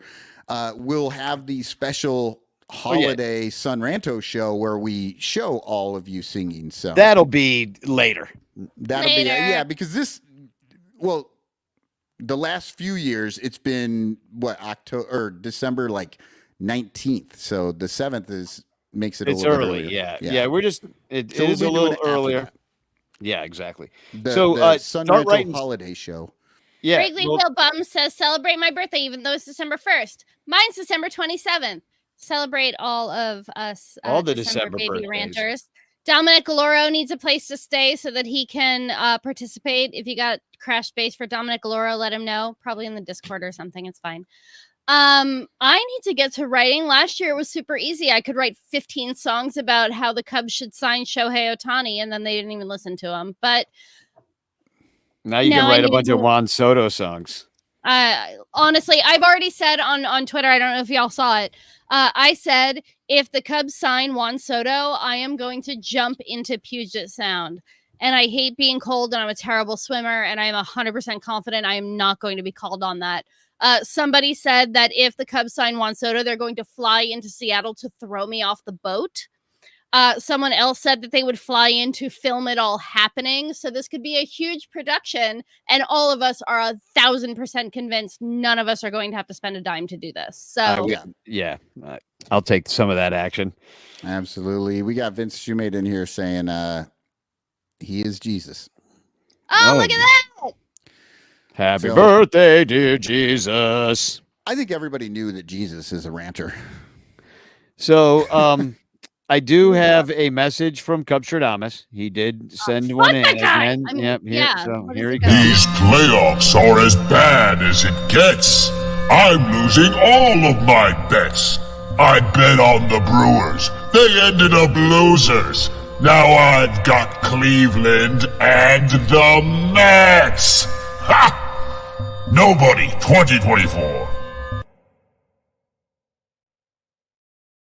Agree with Cubstradamus for the first time in all of known history? Well, I think that's the first time he's actually had a chance at being correct on his prediction for president. Yeah. With nobody. That's as close as he's come. I voted for Kang. What is it? Kodos? Don't blame me. I voted for Kodos. Yeah. I actually did vote for David Ross in 2016. It was a write-in vote. We had just won the World Series, and I was feeling inspired. So, yep, it's your fault that Trump won. Your one Chicago vote. Yeah, no, that's the problem. Is I live places it doesn't matter, but I know some of y'all out there live places that it does matter. So I think I would like to encourage you all to vote, but only if you're voting for Kamala Harris. Because if you're voting for Trump, just stay home. Yeah, that's my opinion. And I think most states, I know Iowa, you can start voting now. And I would suggest going early. You don't have to wait in those big ass lines. You know, you could just go. It's so much easier if you actually go early. Nothing is going to happen. Nothing has happened that should change your mind about who you're going to vote for from now until November 5th. Like, really? Like, I don't know what could change. I want to know who these fucking undecided voters are. Exactly. Our election and the future of the freaking free world is going to be decided by the stupidest people on the goddamn planet who can't make up their freaking mind between these two very different candidates. I'll just leave it at that. I don't know. They're kind of the same to me. What? Yeah. Did you see? I think Georgia between these guys. Georgia in their first day open, like for early voting, had double the most people voting in one day ever or something like that. Because they don't want to deal with it on the day when like all the shenanigans are going to happen. And, yeah. Anyway, it's going to be crazy. But thanks, Cubstradamus. See, this is why Cubstradamus, I think he's probably a Russian bot. Because all of a sudden he comes on the show and we're talking about politics and getting in fights. Yep. Oh, with myself. Artie, out there in Colorado, we've got mail-in ballots so easy. And I remember when I was living in Colorado, they made it so easy that if you didn't vote when you lived in Colorado, like you had to like go out of your way not to vote. It seemed like. Seriously. Oregon and Washington's the same way. They just mail the ballot to your house. Not only that, but they send you like 100-page long voters guide. They're like, here is everybody that's on the ballot. This is what they believe. This is what they don't believe. You don't even have to Google these guys. Here is a totally neutral, just like this is what the people have filled out for themselves of what their policies are. Go ahead. Even like I remember when I lived in Florida, I've always been a voter. I registered to vote when I was 17, so I could vote in the 2003 election when I was 8, or 2004 election rather when I was 18, and like for most of my life, there has always been a part of the ballot where I'm like, I guess I'm going to vote for the person with the funniest name because I've never heard any of these dudes.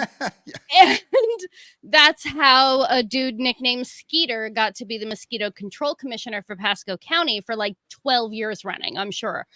Oh, there but when you I go. moved out Run to for Oregon, office, like but make your nickname on the ballot something to do with the office. Yeah. It works really well if you're living in rural Florida. But when I moved out to Oregon, they send out like an actual guide. So, and they send it out way ahead of actual election day, like a month and a half ahead. And you can page through it and you can get informed on things. You can go look up stuff if you want to, but you get to fill out the ballot in the privacy of your own home. Take as much time as you need to do it. You can mail it back.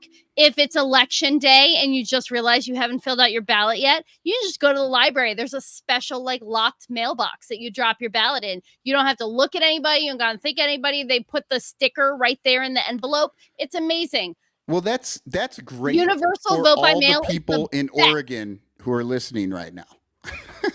Oregon, Washington, was Colorado that way? Do Colorado they does just it like that way. Illinois mail in too. Like that's the way to do it. You know, love don't. it?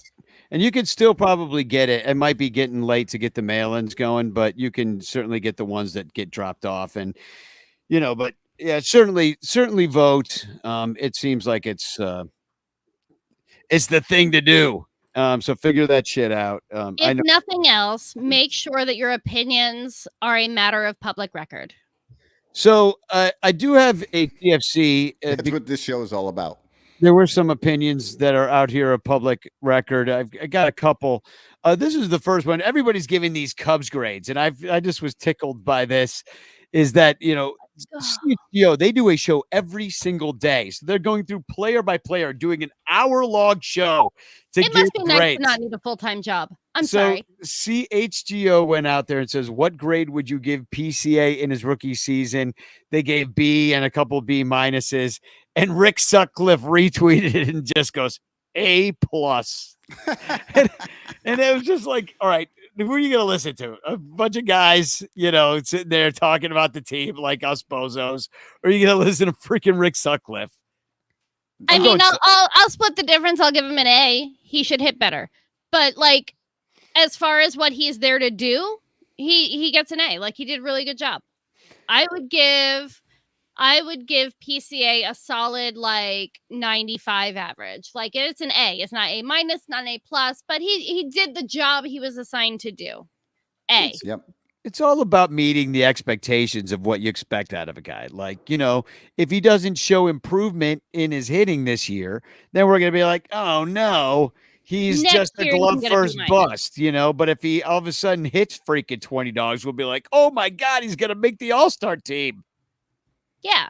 And we'll have a different thought process. Well, especially if he hits 20 dongs before the All-Star game. The All-Star game. Then well, we'll in really... that case. Yeah, then you're going to find the another All-Star letter game. to assign him. And then you probably saw this one, which is Zach Cozart out there. All the MLB teams put out anti-bullying things today for Spirit Day. Mm-hmm. And Zach Cozart, who played, does he still play for the Reds? I think he does. No. He doesn't? No. Former Reds player. Former Red. Even if you click onto his thing, I'm sorry, I argued with this guy earlier today. If you click onto the thing and you go into his bio, it says retired MLB player, current golfer. In other words, he sucks now and he couldn't get a job in MLB. He wasn't even good enough to go and like start a real estate business or something like that. Like, he's just dicking around and playing golf. So he retweeted the Reds, who are supporting Spirit Day because they are proud to support LGBTQ youth and speak out against bullying. And Zach Cozart said, "This beep," because he's spelled SH and then like an Blank asterisk T. blank T because he won't swear for whatever reason, is getting Just repeat it. ridiculous. So sick of it. How many months and days do we celebrate real heroes of the military? And then a bunch of like swearing emojis. Tell me he got destroyed by everybody saying Obliterated, honestly. we Absolutely. literally celebrate the military every fucking day. Every day, every game at the Reds, Several every times a game. several times a game, loyalty oaths, dude. Like we got multiple holidays: Veterans Day, Memorial Day, Armed Forces Day. Constantly. They get freaking discounts at freaking Denny's for God's sakes. Every single game. I know it's like that at the Cubs Stadium. It's like that here at Mariners Stadium in Seattle. I know other stadiums do it as well. That every single game, at some point during the game, in between innings, they're like, we have a veteran in the audience. Everybody stand up for so and so, Private blah blah blah of this place. He served for 14 minutes and did nothing of value. Everybody stand up! Yay! A man had a job. There's 30 games a day. Every single game. So literally 162 30 games a year. times each day of the baseball season, we see it. And then in football, they do it. In basketball, they do it. All the sports, Like, yeah. everyone. They just constantly. And It so that seems always- like the craziest thing in the world to put. Like, How much child labor goes in to New Era printing 4 or 5 different military appreciation hats every year? Yeah, Michael, you're wearing an Army hat right now, it looks like. Well, it's not Army color. I mean, it's Army color. But also because the tweet that they're putting out is saying, please do not bully gay children. Gay kids. Yeah, if you're LGBT, don't bully them for that. You bully them for something else, you can bully him for having a dumb haircut. There's no Spirit Day for that. If a kid looks like an idiot, got a bad cut, I mean, if you're an adult, please don't bully your children for having a bad haircut. Like maybe offer their parents money to go to a better salon or something. But like, Jesus, stop bullying children. Yeah, and quit being a person who's going to stand up there and be like, what are we doing about the military? Meh. They only get 70% of our tax dollars. Meh. When you're actively speaking in favor of harassing children. Yeah, that's the main sorry, point. Go fuck yourself. I hate that man. Ugh. Yeah. Zach Cozart. I used to hate him getting announced at the Red Stadium too, because that announcer is really annoying. He'd go like this, Zach Cozart, because he's got the Zach, because the KK sound to go with it, and that's what he would do. He'd just disappear for like this freaking pregnant pause and then come out with the Ozarts, and it would scare the shit out of me every time. Hated that shit. So that's the first thing I thought of when I saw that today. Do you have a TFC? I don't see any. You used yours, right? Yeah, I did mine. It was the Ricketts. Somebody brought this up in the chat earlier, so I did find it. And there was a season ticket holder gift that went out today. I don't know if you guys saw the unboxing of this thing, but it is basic. People were pretty underwhelmed. It's this kind of plastic piece of crap, came in a wooden box. I'm not even sure what it is. It looks like a light standard. Yeah, it looks like, it's just, but it, I don't know what it is. Like, obviously it is the lights, supposed to be the lights at Wrigley. I don't know for sure if they look like that, but I know I do. Like, what's the stuff on the outside? Well, I'm not sure. I'm clicking around this video here, and it just looks, there's a box, and I think there's a wooden box, and I feel like the plastic thing goes in the box.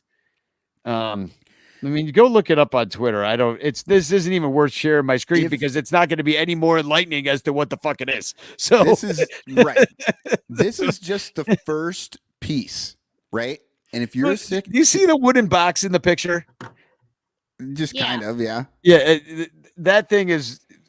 It looks exactly. The whole thing looks exactly how you think it is. I believe that somehow that That's light probably standard. a stand for it to stand up on. Yeah, exactly. At the It's wooden got box. like the little tabs on the bottom there. Exactly. Look, I think this is what they're doing. If you're a season ticket holder long enough, you'll get one piece of Wrigley each year. And so if you're a season ticket holder over like 50 years, you'll have a little model of Wrigley Field. And you can put it together. They decide that they need to spend that money on the next Daniel Descalso, in which case you're fucked.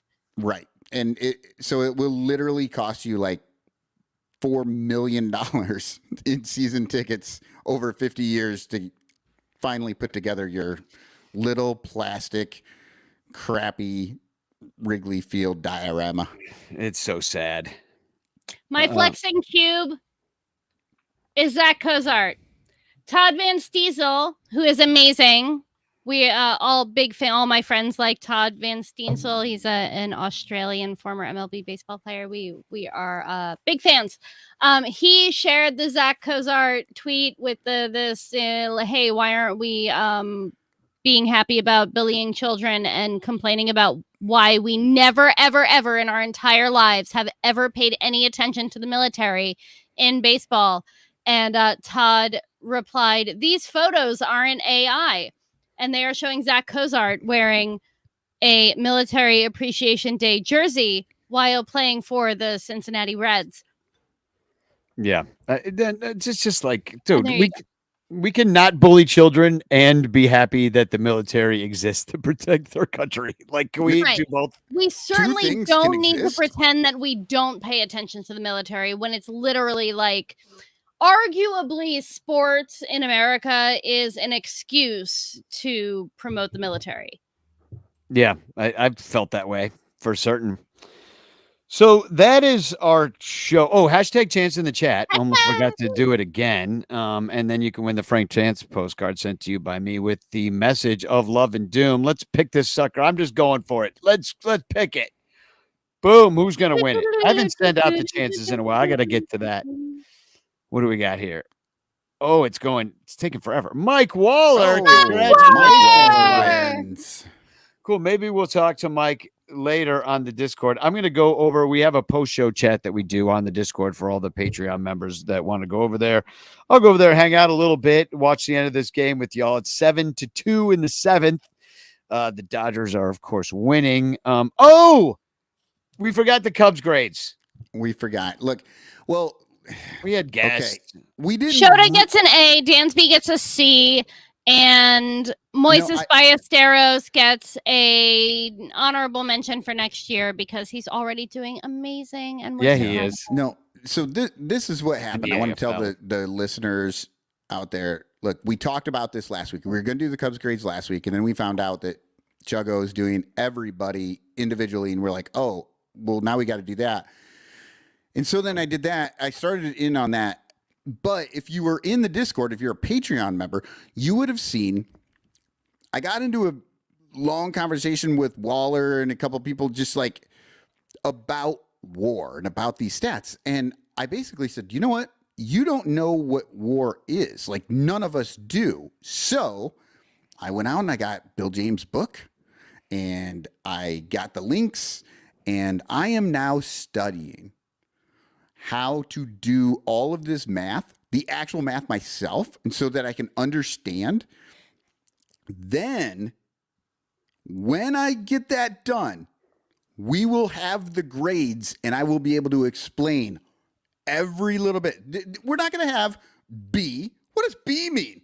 B doesn't mean that. I will tell you, if I give a player a B, I will explain all of the math. It'll be a special 4-hour show. You should make your own show stat. You the math. You should make your own stat called like Sea War, Cotton War, Cot War.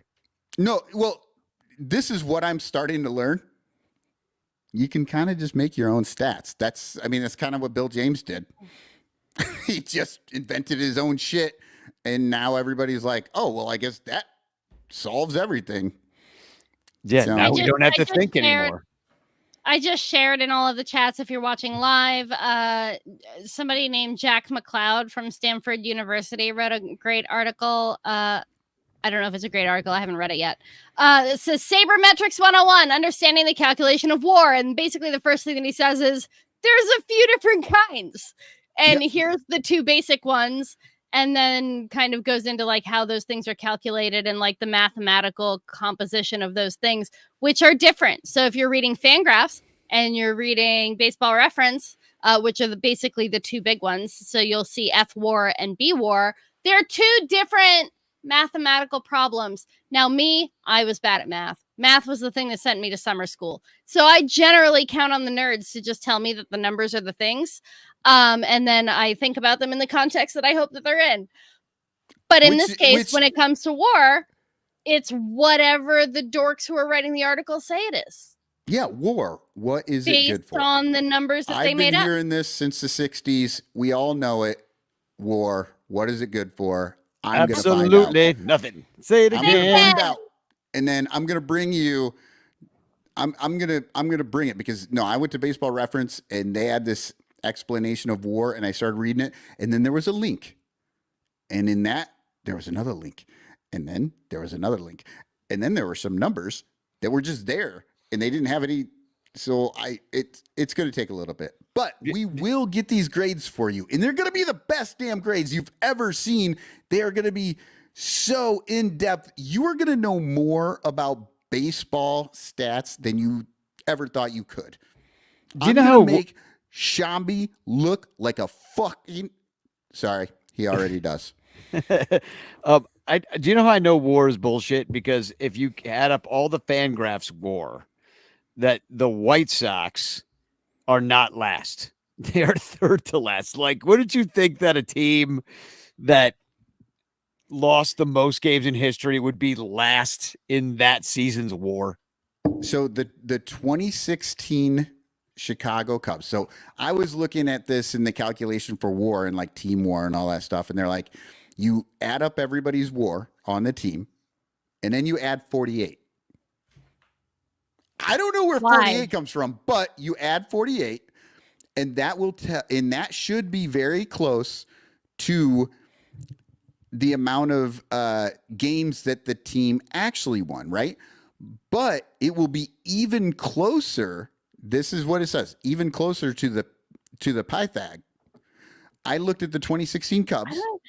And wasn't Pythagoras the one who did like triangles or something? Yes. I don't know. I failed math 3 times. Why am I in this conversation? A diamond is just 2 triangles. That's right. All you need to know. But when I looked at it, it was like it did come very close to how many games that they did win, but it was nowhere near their Pythag, which is supposed to be the one that is closest to, and it was nowhere near that. Plus B squared equals C squared. Squared. It's kind of how the Son Ranto show works. For some reason.